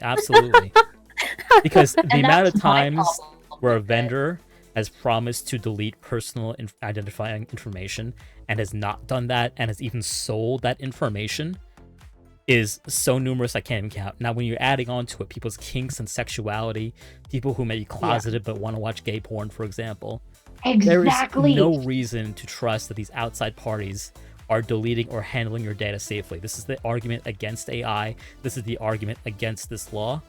And frankly, I'm gonna be honest, here in New York, we had a program to register and undocumented people for IDs, and then immediately our Republican Congress people were like, "Oh, can we get access to that that list, list. please?" Yeah. Exactly. Yeah, Exactly. That's where it That's starts to get information. dangerous. Exactly. will That's sell Yeah. that what my information issue to- is with it, is that I want protections for minors because I want minors to be able to explore their sexuality safely with each other and out of my business, none of my business. But I don't want them to watch porn because porn is often very unrealistic, and I don't want them to be exposed to I kinks too agree. young because I feel like they need to experience normal sex, very vanilla, gentle stuff, not crazy stuff. But I do not trust the government to have the information of what I'm looking at with porn, because what are they going to add me? I'm sorry, but at the end of the day, the government does not need to surveillance what I do on the internet, and I am not giving them the consent to do that. It's why with VR Chat's new update where they are requiring age verification, I want to be happy because I love VR Chat and I want it to be very strictly 18 plus because kids are often running around saying terrible things and being hypersexual, and it's gross. But I still don't trust this third-party vendor that they're using because this third party has already been called out for hanging on to information for up to 7 months I did and not not know saying that. what they're doing with it. That's Yeah, really bad. Yeah. Exactly. That's why a lot of big VR chat creators are like, no, this is not it, because I don't want to give my information to this third party platform that is going to hold on to it and potentially sell it off for who knows what. And sorry, go ahead. But in terms of that specifically, we go back to the Twitch issue with not knowing the person. You can't visually see the person behind the avatar. Right. There's no visual cues, there's no face to face, there's no I think that you have to separate VTubing and avatars and that kind of stuff. I get the thing about not trusting a third party vendor. I understand that. It's the same kind of concern that you have with the people running the thing, but in terms of policing that, I think that it's important because you can't like tell like just by somebody's voice if they're 18 or not. I mean, know? it still comes No, down I to agree. like parents having to play a bigger role in like, what Yeah. their kids are doing, because I agree with that too. I think there's that they need to. there's nothing that stops me from putting somebody else on my account and like I know. exploiting that. I know. Exactly. I think circling back to like the safety of minors in general, I think there should be a bigger push for like actual like good, I guess for lack of a better word, like sex education. Because you just get a lot of Especially- like kids, and I don't know, like I take care of my younger siblings and their friends come to me, and it's just kind of astounding for lack of a better word again, like the questions I get asked, and I'm like, there are like sex ed courses. I'm like, what did you guys learn? And they tell me things, and I'm like, oh, so you learned absolutely nothing except seeing a live birth. Like Oh it's god, mostly that fucking video. it's mostly I That's think just traumatic. I think the way of sex education is like instilling fear. And that does Yes. nothing. It does Yep, nothing. and I that want comes more back to talk the about evangelical fundamentalist stuff, Right. with instilling fear. right. I don't know. I think there just should be more education to minors so that they can better explore themselves. Like for me, a lot of what I learned I had to look up online. Yeah. Where there were Mhm. like there was a specific one like girl forums asking stuff about like why am I feeling this way, looking up even how to like masturbate. I don't think that was ever like covered in sex ed. So a lot of like minors are like, what? Like, you know what I mean? Like, Of course. there Yeah, isn't like I enough didn't know where my clit was information. until I was married. So I didn't learn like where you squirt out of until like last year, so there are definitely gaps in sex education. I did mean, actually even- want to ask Mystique this, because Mystique grew up in a country that does have robust sexual education. oh yeah. And I did wonder, in like, the as a homeland. child growing up in South Africa, did this sort of have an impact on you and your peers having a more robust sexual education experience? I mean, it definitely did. South Africa, we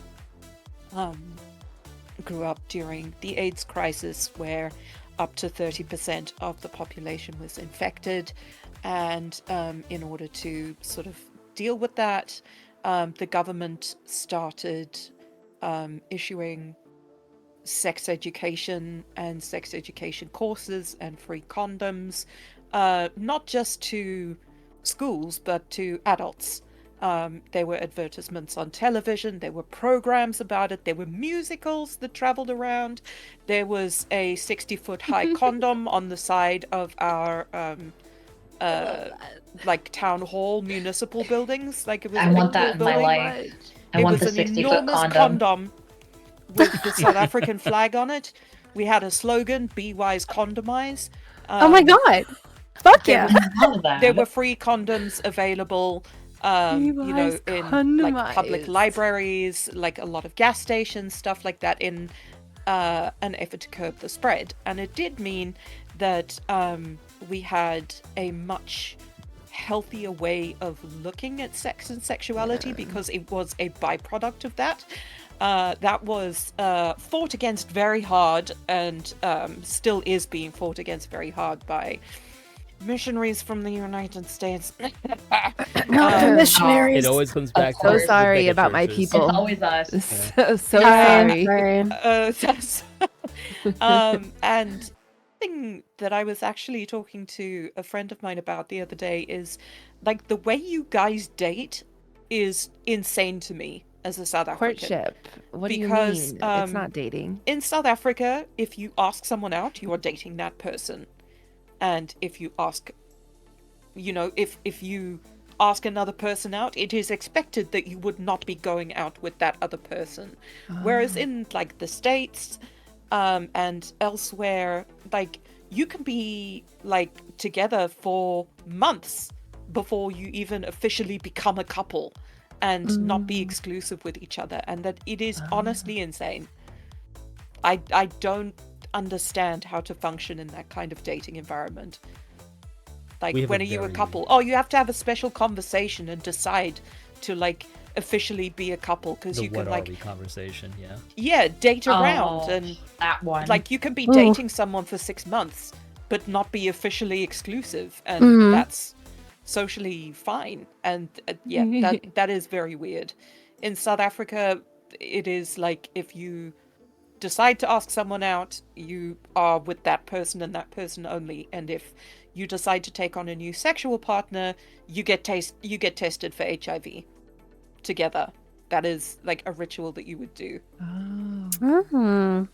Like That's I a used to cute get tested thing. every 6 months, whether I was sexually active or not. There were drives at like universities and other sort of public places where you could go and get tested.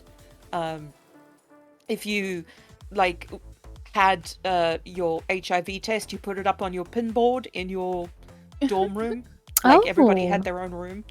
And, you know, if you came home like for a one night stand, you would usually like Point to the check board, out tap the The board. board, yeah. for an HIV test Oh. result. Yeah. People are still talking about like the need to get tested here, and the AIDS epidemic has been going on for at least 4 decades now, possibly longer. Like, Yeah. if you like our US viewers will know, if you like watch Hulu right now, literally like you'll still get ads like get tested, talk about your partner about getting tested. And like it's actually gotten worse because with PrEP, people kind of just assume that you don't have to get tested anymore because everyone's Yeah, you're on immune PrEP. to all disease if you're on PrEP. And so it's just gone backwards essentially. The availability Yeah. of PrEP has like made people more careless. And The with lack it, of sexual education is such a problem. yes, Yeah. We need exactly. better So sexual funny. education. Exactly. It just needs to be. There just needs to be like non-religious sexual Yeah. education. It was Because so now funny, gonorrhea is like- back, syphilis is back. It was so funny. We're gonna we bring had back an- primordial diseases. I swear to God. we had an exchange student called Maggie from the United States, and she was absolutely flabbergasted that we would like go and get tested and talk about the results of our test, and like everybody in It's SA shameful. knows someone with HIV or AIDS. I had several friends with HIV and AIDS. You know, they didn't have to disclose that, they chose to. And she was like, if I went to get tested for HIV, I would be so ashamed and I would hide that from everybody. But you guys do it like it's a social event. You all go down together to get tested. And Yeah. it's so weird. But at school, we had like 2-day-long sex education courses where we could ask the teachers anything about themselves or about ourselves. My mom was a proponent of sex before marriage. She thought the whole purity culture thing was bullshit.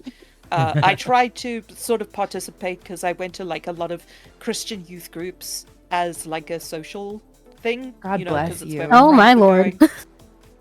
But like, yeah, when We're I all like, brought home the on sort of purpose? certificate that they make you sign, she was like, that is ridiculous. A, you are not going to stick to it, and B, you should not marry someone that Your you mom haven't is had based sex as with. fuck.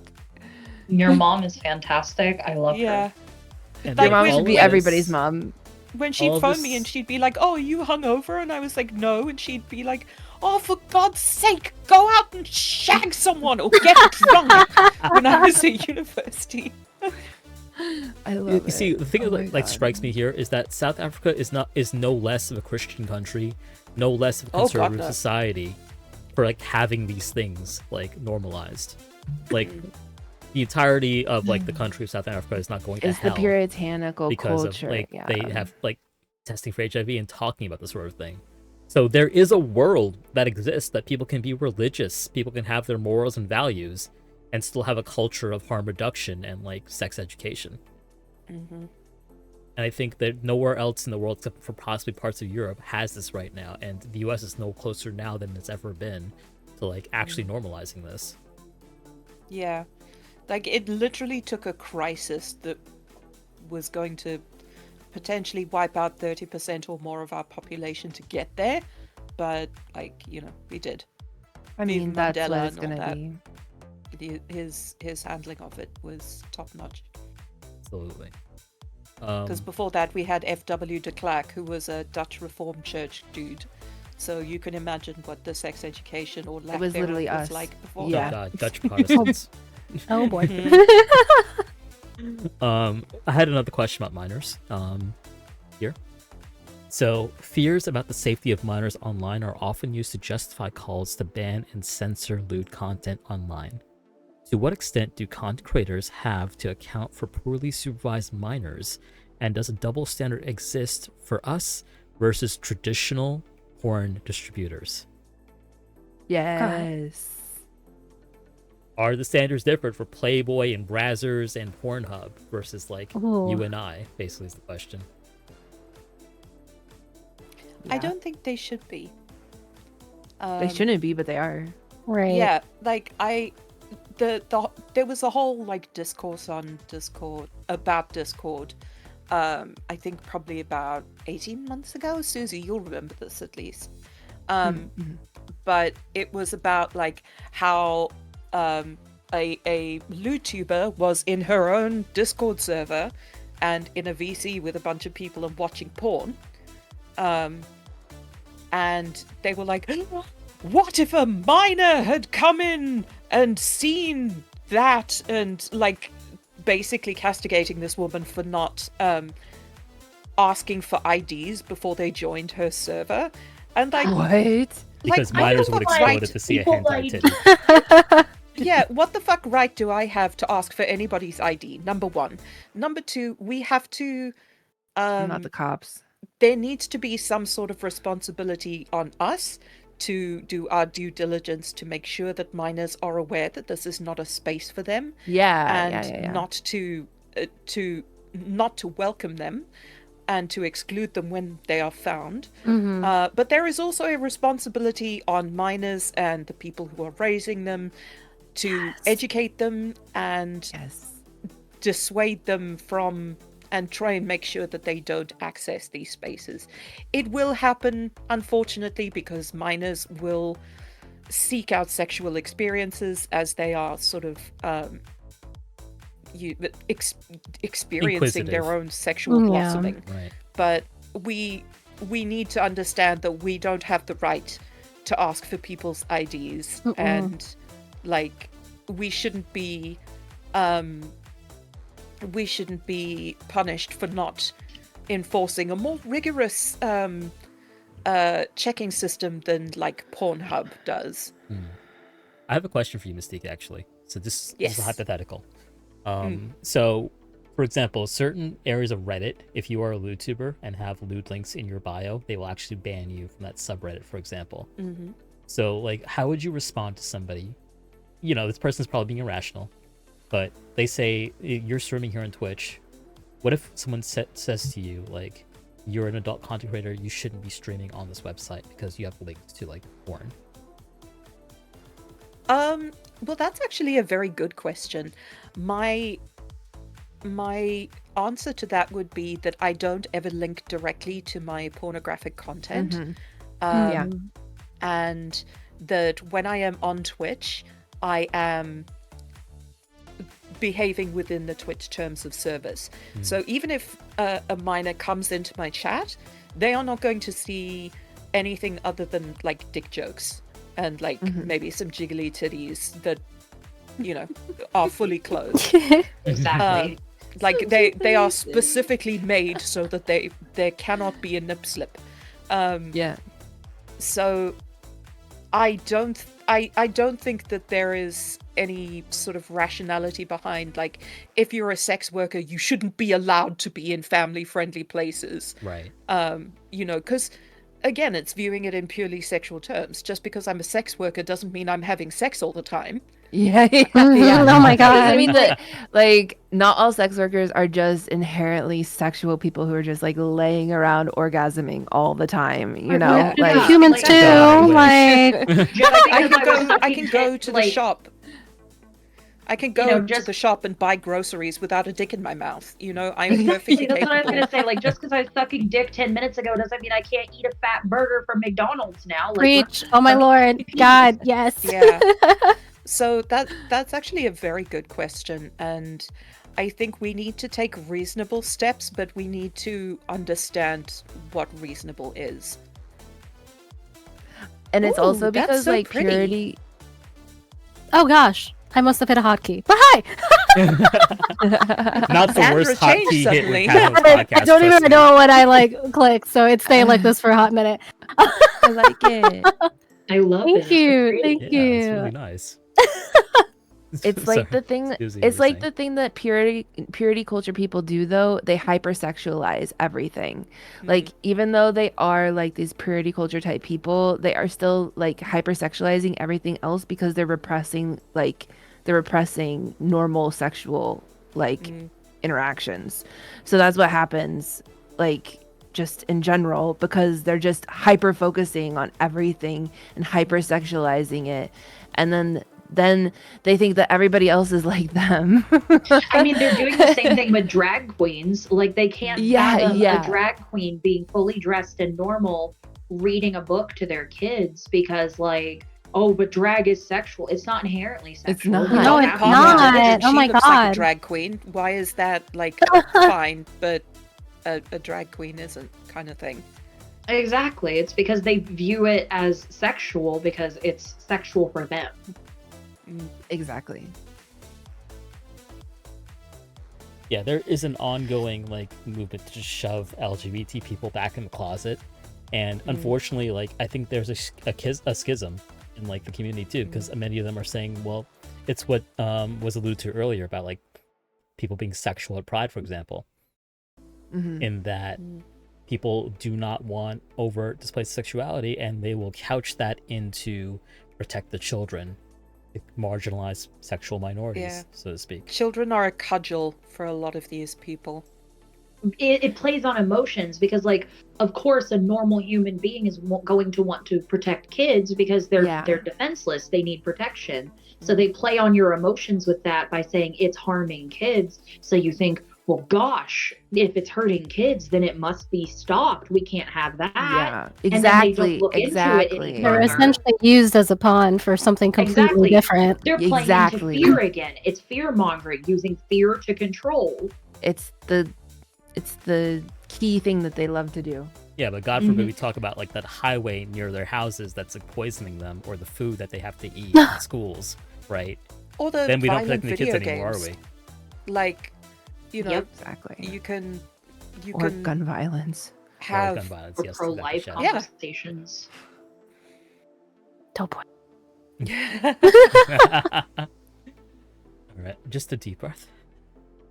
Ooh, Very heavy topic today, but Husa. it's been an amazing conversation. Chat, I'm gonna once again say like you have not much time to get questions into our panel. So if you have any questions whatsoever to our panel, make sure you get them in right now because we will be wrapping up soonish. It always amazes me the amount of effort and energy that these purity culture people will put into condemnation of sex and sexuality, but they balk at the idea of just talking to their kids that gay people exist. I'll never forget when I was, I think, 6.5 or 7. I was with my dad at his work in the Cape Town Central Business District, and there were some drag queens going to work, and I was like, why are those men dressed like that? And he was like, well, sometimes men like to wear women's clothing, sometimes it's a performance. It's maybe they are performing, or that's how they want to dress, and that's fine, and I was like, oh, okay. It is that not simple. difficult. It's so simple, really but I don't think simple. they can Simple. fathom it being They- simple because they want to be no. correct.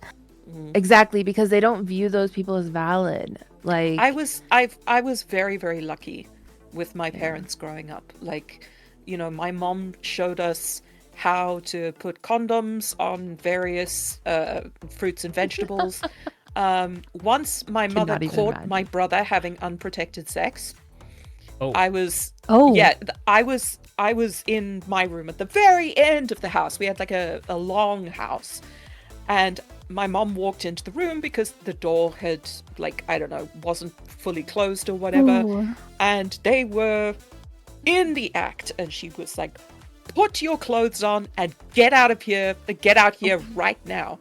And she made them put their clothes on and sit at the kitchen table, and she lectured them about safe sex and STDs and teenage pregnancy, and like, why didn't he say something if he needed a condom, or they couldn't do, something else that didn't involve PIV unprotected? Was she on birth Face control? mom. Like, have you been tested? I was extremely lucky to have parents like that, and I hear stories about people growing up in these fucked up environments, and my heart goes out to you, because, like, goddamn, I appreciate my parents more and more every day. Yeah, honestly, just amazing, because we are so far from that being a normalized way of dealing with sex, and in fact, it's getting worse, unfortunately. Yeah. There's more and My more. mom actually thought that I lost my virginity well before I actually did. We were talking about it the other day, because we talk about sex, not each other's sex lives, but sex existing as a thing in the world. And I was like, yeah, I did it for the first time when I was 18. And she was like, really? It's like, yeah. She was like, so you weren't with Kevin and this guy? And I was like, no. And she was like, wow. And I was like, wait, did you think that I did? And you were just fine. She would she would put on her loudest shoes. We had woodblock flooring, and she would put on her loudest shoes so we could hear her coming up the passage, and bring me my laundry 1 or 2 pieces at a time, so we'd have time to make out, but we couldn't do anything else. So funny. So I try to have hope, and I personally think that the darkness before the light is always darkest. So while things are unfortunately getting worse, I think that things are only getting worse because they've been getting better for so long. And I think that the people who are wrong, who are hateful, are feeling the pressure right now of the fact that so many people want to be different, and so many people want to be better and happier and more educated and love each other more. Yeah. So I think that while things are getting worse right now in good old America, I have hope that it's only because things are genuinely getting better, and that we just have to ride out the storm and continue being unapologetically ourselves, and continue fighting the good fight against it, and let them know they can't change us through force. Well, Absolutely, very well actually said. a good segue into talking about Project 2025 and the upcoming hostile environment that we will face as sex workers over the next couple of years. Next 4. At least I don't next know 4. Yes. what Project 2025 is.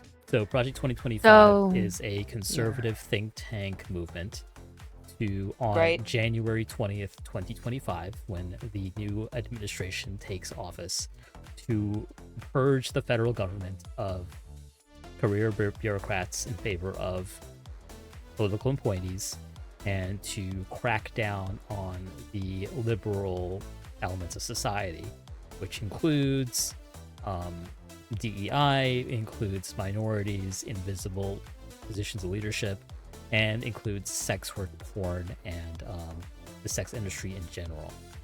Wow. As well as many other things. And while President-elect Trump has run disavowing that and saying, no, that's not what I'm actually going to do, in actuality, everybody knows that is the plan for January 20th. So Update, he just hired the author to his cabinet. See, So nobody fucking I would believed him. say Yeah. I would say it's very likely to happen. Yeah, it's just You gonna can- be memers, meme lords, and crypto fascist dickheads I all mean, the way down. yeah. Unfortunately, they want to criminalize every element of porn, not just sex work. So But you they're can still gonna look at watch pretty it much. and use it, I bet. Oh yes, they'll absolutely watch course. Romanian Of camp course. shows. They will forever. It'll just consume it. be like pickup porn that's not consensual. So that way they Wow. can get it off even more. So I So guess yeah. My question is, in an increasingly hostile environment in which a lot of these platforms will feel they have no choice but to push off lewd content. We're talking specifically now, previously about Gumroad pushing off lewd content creators, YouTube's cracking down on ASMR content, and now Patreon looking at content outside of Patreon to so basically this week a lot of ASMRists are deleting audios that they have on other platforms because Patreon is looking at that and telling them they need to delete those to use their service. So Yeah, any kink that they're not okay with. exactly, any kink, so that could CNC, for example, or the mommy kink, which we talked about early a couple episodes ago, but like essentially, And daddy kinks, they're and taking daddy that kinks. down too. Yes. Yeah. So my question is, in this increasingly hostile environment that we're in for sex workers, how can you protect yourself and your content going forward? It's a very tough question because I'm Um, still thinking about it. I was gonna say, I'll Well, start why don't you off tell me a just bit about real your thought easy. process, Zandra? Tell me a bit about what you think you might want to do. I think it's important to not back down and let our voice be like, covered up. I think we still need to advocate for it in any way that we can, make our voices be known. And I think I guess like the best way so far that I can think of being present is having the flexibility to be on all of these different sorts of platforms. Mhm. Where we're allowed, obviously, where 18 plus is allowed, and not putting all our eggs in one basket. But it's been like a thought in my head, like what will I start doing if and when this crackdown starts happening? I will always, like, my biggest like advice to folks: back up all your stuff, like, because take it from me, Have an archive of everything. Oh, take it absolutely. from Hard me. drive. YouTube yeah. could snap their fingers and delete all your videos, and they're gone. Mhm. They're gone. And thank God I had a backup, because like otherwise all that work will go into the void. We have no way of knowing which of these platforms will fall next. That's why it's always important. Like, storage these days is not expensive. Buy some storage, or at least get some cloud storage. Physical you know? storage. Mhm. No, Yeah. physical. External Physical hard Cloud, drives. Yeah. External hard drives. cloud spaces are going next. Yes. It's gonna be, they're going to try to corral us out of any type of safer work spaces and only into like NSFW spaces, and then eliminate the NSFW spaces. Absolutely. I'll just be frank. I don't know what to do. When I started doing sex work, the internet was a much different place, and it wasn't this hostile. And as things have gotten more and more increasingly hostile, and I've gotten older, I don't have the answers. I've been trying to figure out what to do myself. I mean, I wasn't even going to use Patreon until SuzyQ was talking about it, and I was like, maybe I should give it the old college try. Yeah, to support the cause. But it's just very frustrating and almost defeating, because I've watched so many NSFW sites, or so many sites that allowed NSFW, like, slowly and continuously crack down on it. I mean, it's not even just like the administration. Think about what Apple does and how Apple doesn't let any of that stuff. Like, I used to be on Right. to be candid, I used to be on Seeking Arrangement, which is like a sugar daddy, sugar baby website to connect Mhm. people. Mhm. And it had an app, and I loved that because it made things way easier. And then the Apple store took it down and said, no, you can't have it. Absolutely Against not. service, yeah. Yep. And That's why I Fansly remember can't that was have any like apps. that was like the first exposure I had to it. And then Tumblr went down with NSFW, and it's Rest just in peace, Tumblr. Rip it's Tumblr. just been continuous since then. And like, I don't know. I mean, I could always do like IRL work, but the risks that come with that. That's exactly what happens. Yeah. There's no protection for it. It's dangerous. It pushes Yeah. us to the fringe of society even more, and that's their purpose. Into I mean, increasingly more that's their predatory literal sites, yeah. Exactly. And I mean, because it's because we've become more mainstream, and because we're asking for things, that this is happening. I mean, and not that we shouldn't, but like, it's because they got scared. They saw that this is becoming normalized, and then They also got It's a scared of crackdown. Visa and like MasterCard and like these payment processors saying, well, we won't work Supporting with it. your site if you like do Mhm. 18 plus content. Yeah, like- it's not just whole like having a whole debit card, like knowing like that my it's even debit our bank card- account. It's even our Yep. bank accounts. I Mhm. mean, Yeah, you or can lose your doing PayPal. taxes. Doing taxes as I a mean, sex our worker. literal tax- bank accounts, though, like Yes. just our checking accounts too. like tax experts won't work with you if you do sex work and they find out. No, like you have to do your own. yeah, it's I don't know, man. I don't have the answers. I'm hoping to learn more. And Organize. meet more We must YouTubers. organize. Exactly. Organize We must collectives, organize. mutual aid. Yes. We Yep. must organize. We must collectively come together, create spaces that we will not be kicked out of, and create our own space. Because community is the only thing that you can count on in times of fascist takeover. Absolutely. Exactly. Here's a So question. I'm for just you. hoping to. Oh, sorry. Go ahead. No, finish your thought, Alistair. Oh, I was just gonna say, I'm just hoping to be able to expand and meet more lewd tubers and have more of a support network and learn from them and be able to help them too and be able to contribute. Because I don't want us to like genuinely, I don't want us to all die because that's what they want from us. At the end of the day, they want us gone. Yeah. And I don't want that for any of us. We matter too. We're people too. Absolutely.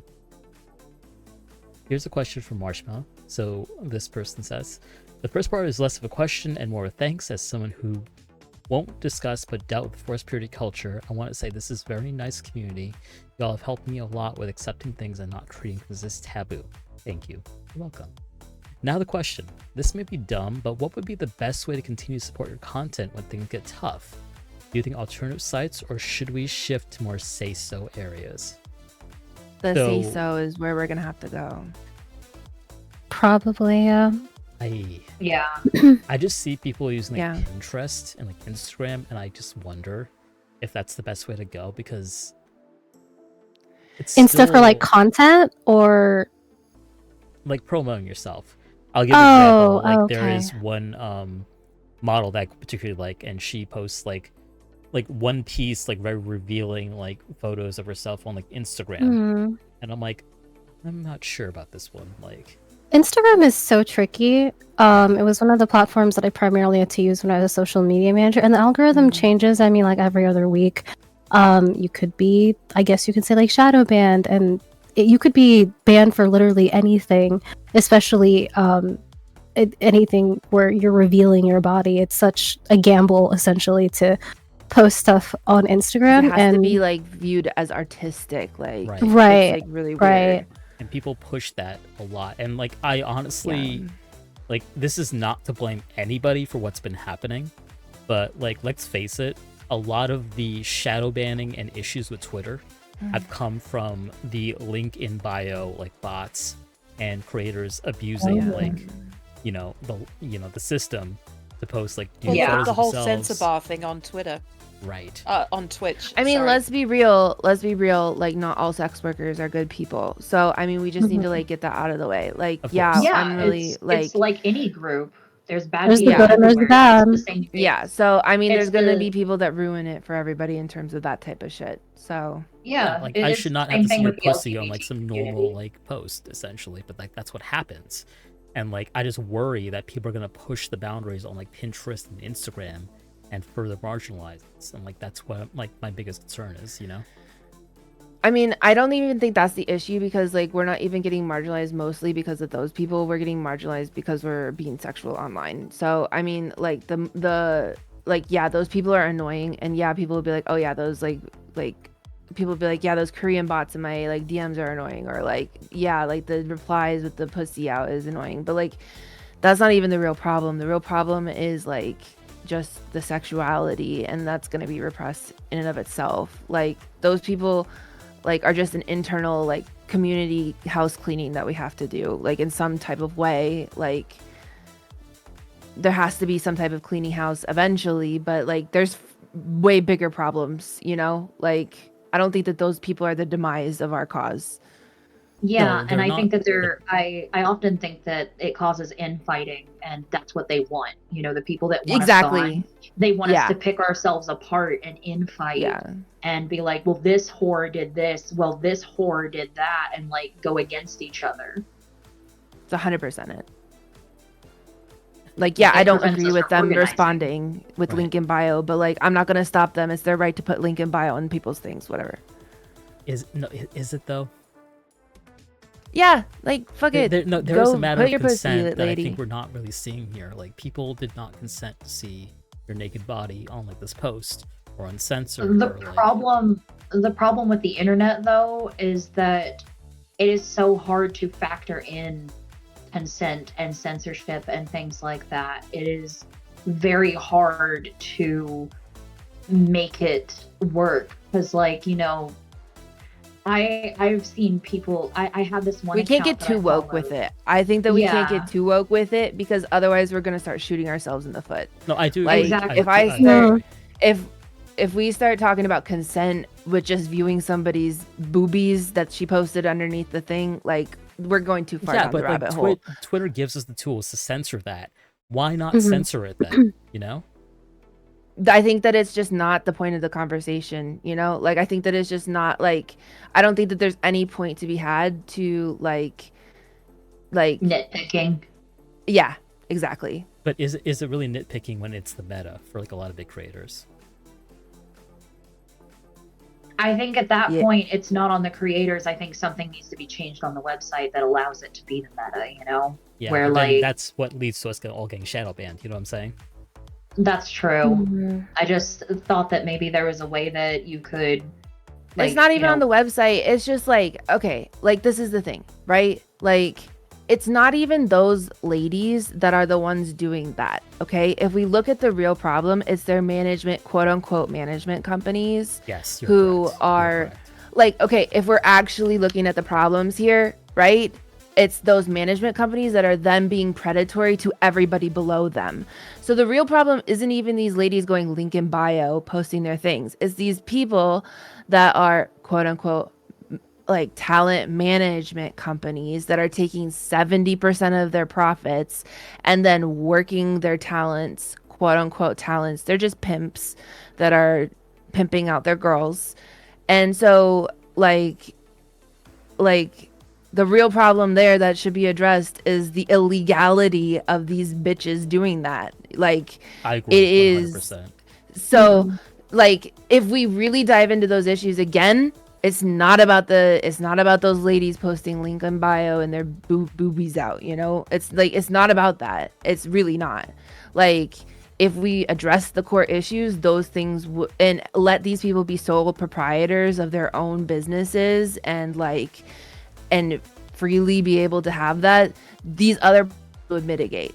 So, like, it's not the core issue. I just think that it's not worth talking about in terms of, like, yeah. I do think I already as, stated like, my- sex I already workers, we stated do the way need I to think. sort of repudiate these agencies and these, like, managers, because more often than not, I've heard horror It's a stories. systematic thing, though. Yes, I mean, it it's is, not it even is. us. It's not even us that can do anything about it, Atra. Like, if we look at the real core of the problem is that sex work is not decriminalized. These talent agencies, quote unquote, prey on these small creators, mid-sized creators, Yes. and then go out there and work them to the fucking bone for 30% of their own earnings, and then use that to promote their top models even further. So I mean, it, like, there should be regulations on that. Like, there should be enforcement on that. If that problem's fixed, everything else will self-regulate. Like, we cannot in our own power, quote unquote, because we don't really have much, No, go this to is- these where I ladies and be like, disagree. hey, So clean it up. They're not gonna listen to you. Like, they're not gonna do anything. Like, they don't But care you because it's not can- even you those can- ladies behind the accounts. They don't even have ownership over their own accounts. No, I agree, but you can absolutely boost like when these like companies fuck up. You can expose them. You can talk about what they Oh, do. of course. Yeah. Because like, you know, as creators with platforms, we can talk about the ways like there's so many offers I get in my inbox from like companies like, you know, do ASMR with us, do this with us. Where I go to Twitter and they're like, yeah, this one will steal your money. This one will use AI and like scrape it, use your data for this, whatever it is. There is, I think, a need for like the community to talk more about predatory practices. And while we may not be able to affect the top 1% of creators, and like, you know, I understand like the point I was making earlier about like, you know, the Borg pies and Asian buddies of the world, like doing what the fuck they want and getting away with it. But like at the lower level, we can stop a lot of the pushing that happens against TOS and like platforms, because I do genuinely think that if the meta is to push the boundary, people will do it and it will end up punishing all of us.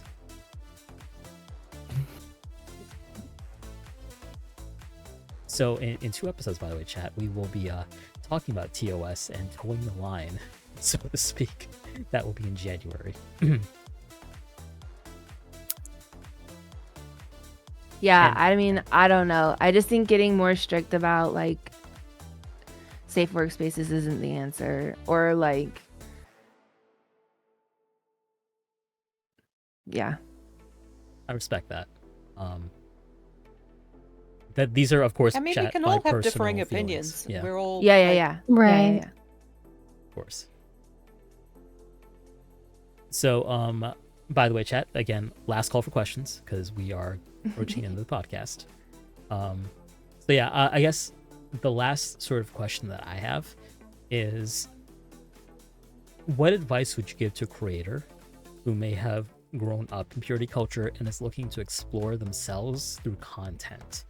Like, what cautions would you give them, and what advice would you give them to sort of like begin doing lewd content, so to speak, from the perspective of Content is people- not the space to explore themselves. Can you elaborate? Like, do not explore yourself. If you are just like getting like, if you are just exiting the womb of purity culture, content is not the space, because people will push your boundaries consistently when you're a content creator. You must Yep. know your yeah. boundaries already. Yep.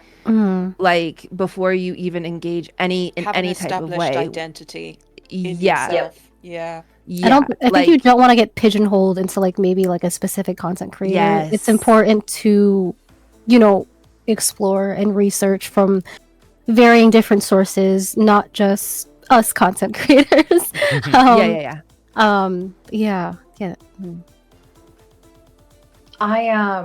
Yeah. My advice is pretty much generally the same, that when going into content creation, and I feel that even say-so content creation has a lot of parallels with just sex work, because it's a lot of the same therapy, it's a lot of the same love and intimacy, all of that.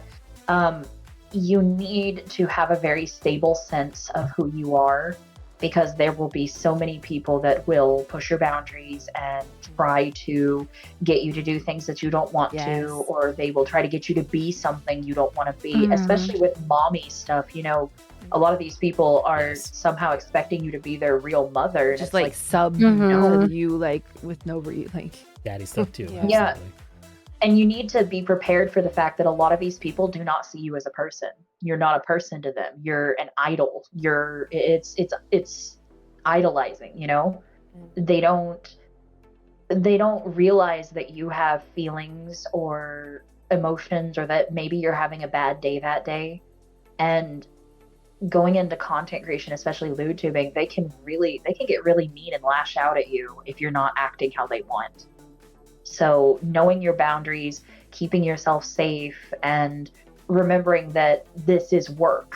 This is not personal. yeah. These people they're not your boyfriend. They're not your friend. They're not any of that. They are a viewer. They are a community member, but they're not that. It's important to keep yourself safe. And don't suffer alone. Like, Yeah, don't let people buy talk access to other you. sex workers. Yes. Yeah, talk to other people. That, like, whatever you are going through, it will not be unique. You will Yes. be able to find support and information and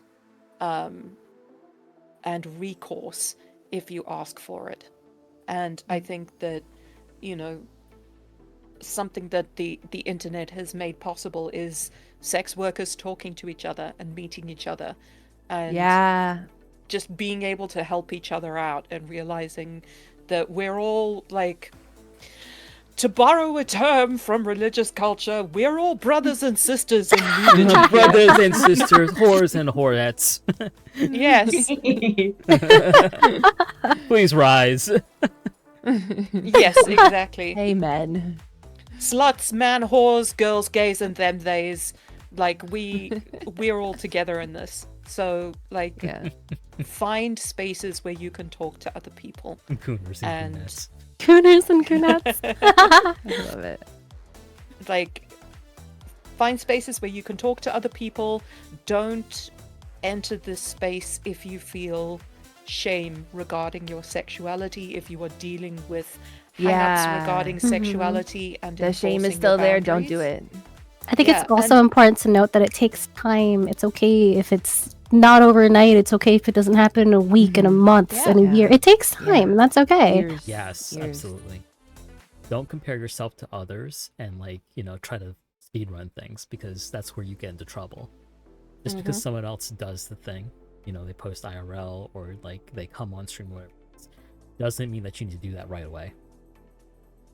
Exactly. Take it slow. And also, there's no shame in if you try something, not doing it. It doesn't matter if your audience begs you up and down to do it again. If you didn't You enjoy don't have it to. and it Yeah, wasn't you can for roll you, it back. don't. Mhm. Don't. The money's not worth it. Your safety and your happiness is what comes Mhm. first. Right. Don't let it destroy you. Absolutely. Agreed. Well, I think we should start to wrap it up. It is past 2 hours now. Do we have any sort of closing thoughts about, like, purity culture and, like, how it's informed your path to where that has brought you to here today? Like, how do you feel about that? And, like, where do you think you have to go still to sort of, like, get over purity culture? I guess is my question. For me, I think something I still need to learn is that I need to stop swinging so far the other direction. I need to stop, you know, I don't need to have my leg in a bear trap and get donkey kicked during sex to come. It's okay to be intimate, Oh my God.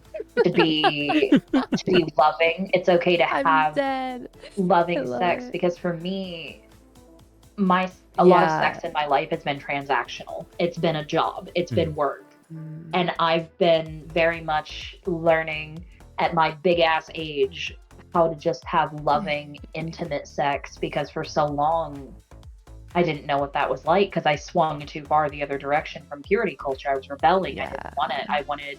I wanted to be free and have sex be a job. But I think that for a lot of people escaping purity culture, they might become too hedonistic and go too far into it. And I think that it's important to just go slow, and you don't need to experience everything in one night. It's okay to take things very, very gently. That's a wonderful point, Alistair. I would say for me, I've started doing lewd content at a very, very advanced age. I am a geriatric lewdtuber. Yeah, he's Um, 68, everybody. Oh I'm my a God. 68-year-old not man. 69. Crazy. No, Ah, no. Then 69 is my ah. golden jubilee. I will. I haven't talked much about, like, my experience with purity culture. Like, I was expected to be pure. I was expected to not, like, Yeah. get into all that. Like, I have a story actually of going off to undergrad away, and, like, my parents were very protective of me, and, like, they took significant convincing to let me go away. And, like, on the drive up to my school, my father gave me box condoms opened, by the way, so that means that he had used some of them, by the way. Oh my god. Not even going to talk about that part. And it's like, son, please use these if you need to. And then later that day, when I was all settled into my dorm, my mother called me, and she was like, son, did your father give you condoms? I'm like, Oh my god. yes. And she's like, Oh throw my them God. away. And I'm like, okay. Oh my god. But you know what, You were chat? going to say, and then later that day you I'd keep them? used them all. Use them all is crazy. So All at once. not That's only did I not crazy. throw them That's away, Once? Oh my Layering. god. not only did I not throw You them away, I used lost my virginity using those condoms. So Oh thanks, my Dad. god. Iconic. Woo. That is hilarious. Holy shit. I forgot my entire point. This story's just funny.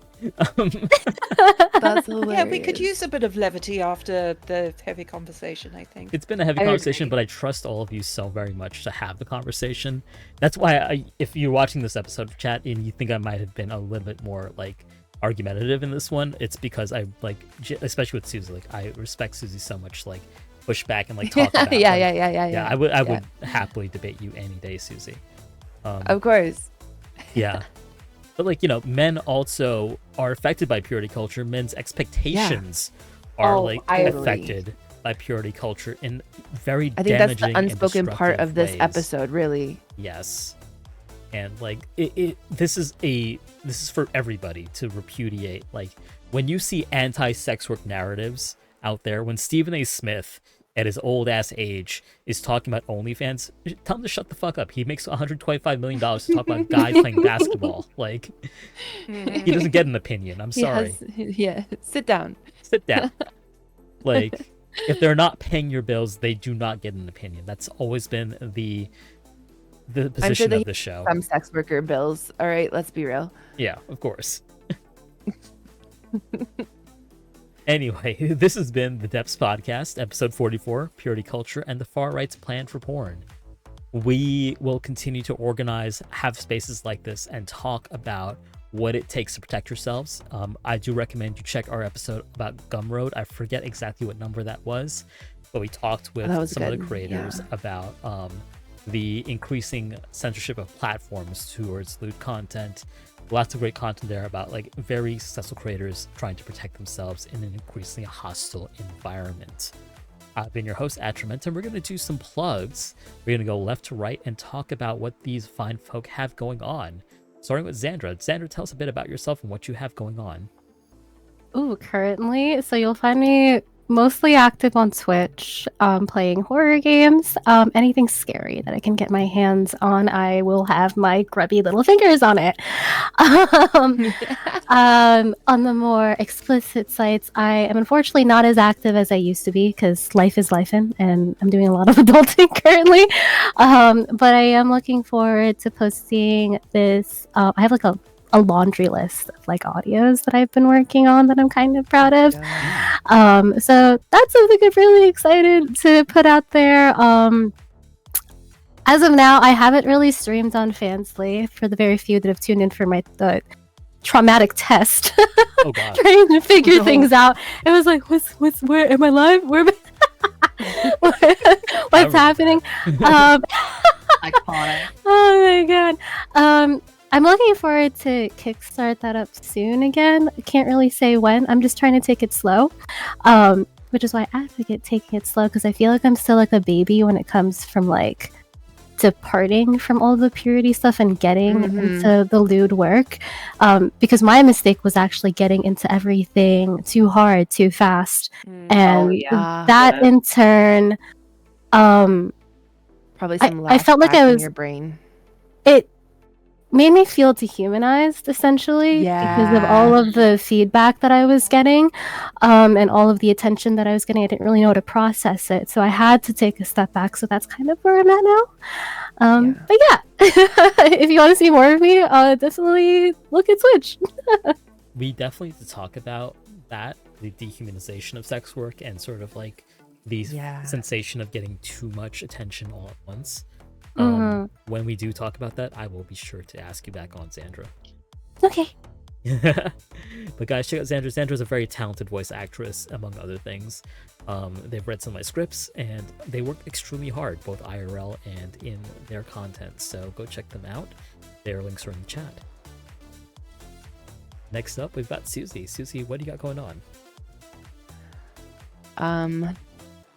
Well, I'm just, taking it day by day. But you can find me on Twitch.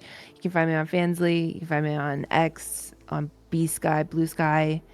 And one last thing that I would like to point out for any religious people who are listening to this podcast, I would just like to speak directly to you. I read a quote one time and it really helped me get out of my mindset that I was in. And I just want you to know that don't obsess over your identity in relation to other people. It'll just make your soul rot inside of you. And it's not a way to live your life. So. Thank you so much, Suzy. Suzy is again, talented voice actress, ASMRist, making inroads here on Twitch, but also streaming on Fansly as well. They are personally one of the people I admire the most, and honestly, honestly, we're really good friends, and I'm really thrilled to know you. Thanks, Thank you for coming to me with this idea. I think it was an awesome episode, and I just feel really blessed to know you. It's what the fuck? You're gonna make me cry. What the fuck? Okay. Also, a huge gamer. We have the same taste in games, so yeah. Thank you, Acha. Of course. Next up, Alistair, what you got going on? Hi. So I am actually currently in the middle of my first ever subathon. However, I feel bad plugging any of my socials or anything like that because my computer is It's okay, I'll dead. plug it for you. Thank you. My PC bricked and I am fighting to get it working. I had to go back to the repair shop today to try to get it fixed, and I'm going to have to go back tomorrow again. So, but I am working on my first ever NSFW audio for Fansly, and I am trying to get into the groove of doing custom scripts for people where I read things and trying to find good animations on Twitter so I can try my hand at voice acting because I've always wanted to. I just didn't think my voice was very attractive, but people have encouraged me. And I also play horror games way too much because I am a little pissed baby who screams constantly. I am startled by wind. You could get me very easily. I am trying to play Silent Hill 2 right now because the Silent Hill series is very special to me. I could not play it growing up because it was so scary. And now I'm an adult and I'm I'm big girl. I'm gonna put my big girl britches on and play it. Yeah. So that is what I am doing. Thank you so much, Alistair. Ember asks, what's your Fansly? Alistair, do you have one? Yeah, it's Alistair spelled like my name _ Trinh spelled like that. Trinh. But it's exactly the same as my Twitch and my Twitter. Thank you, Yule Snake. Thank you very, very much. So Alistair came in at the absolute last minute because I was looking for a third panelist, and I really, really appreciate Alistair's flexibility. They had so much eloquent words to say about this topic on Twitter, and I strongly encourage you to follow them because they are well-spoken, well-experienced, and overall just amazing person to talk to and get to know. So thank you so much. Thank you. It was low-key a little dream of mine as a Lewd tuber to be on your podcast, so it means a lot to me. Thank you. We try our best here. Thank you so much. So cute. I love it. Last but not least, Lady Mystique, what you got going on? Hey everyone, I have been Lady Mystique. I have been a little quiet on Fansly and haven't streamed on Twitch in months, but that will soon change. My model that has been months and months and months and months and months in the work because, or in the works because I had to learn how to make it, is now finished. It is being unified across all platforms. So Twitch, Twitter, or not Twitter, but Twitch, Fansly, VR chat, all of them are going to have the same model. It looks amazing. It's been uploaded to Warudo with like ARKit face tracking. It's going to be really cool. So I can't wait to show you guys. We're shooting the promo for it tomorrow. And these guys got a sneak peek. It's Just such a before the beautiful pod. model. So pretty. Thank So you. pretty. I'm so So- excited. Yeah, stand by for that. There will be, I'll be returning to streaming as opposed to just doing pre-recorded content. So I'm excited. Yes. Lady Mystique has worked incredibly hard on this model. Lots of nights, lots of consultations, just a lot of work, and it's just amazing to see it come together. Y'all will genuinely love it, and I'm looking forward to showing it off here on the podcast as well. Yeah. Lady Mystique, thank you as always for bringing your perspective to the pod. It's always valued, and you are the rock that this podcast operates on. Thank you very much. Oh, shush. Thank you so much. I think the rock is you, my dear. No, I'm just the annoying mouthpiece. The vibes are immaculate. I love it. You're the booker. No. Yeah, I'm the booker. The dream team. Yes. We do make a good team. Absolutely. And I've been your host, Atramentum_X, Rise streamer and LewdTuber. You can catch all my links on Atramentum.inc. I've got quite a bit of fancy content coming up for this month. I'm trying to be one of the So few male much. VTubers to crack the leaderboard. Let's see if I actually make Let's it. go. Let's go. And yeah, Oh my the God, depths will return in 2 weeks' time. We have a very interesting topic to talk about, and I'm going to tease that right now. But for now, have a wonderful night, and thank you. Please remember to like and subscribe, and to leave some feedback if you're on Spotify. We are one of the top 20% of podcasts on Spotify this year, so thank you very much, Yes. listeners. Whoa, let's Nice. Awesome. go. All right, without further ado, we're gonna show the teaser for the next video. Good night, everybody. Night-night. Good night. Night night.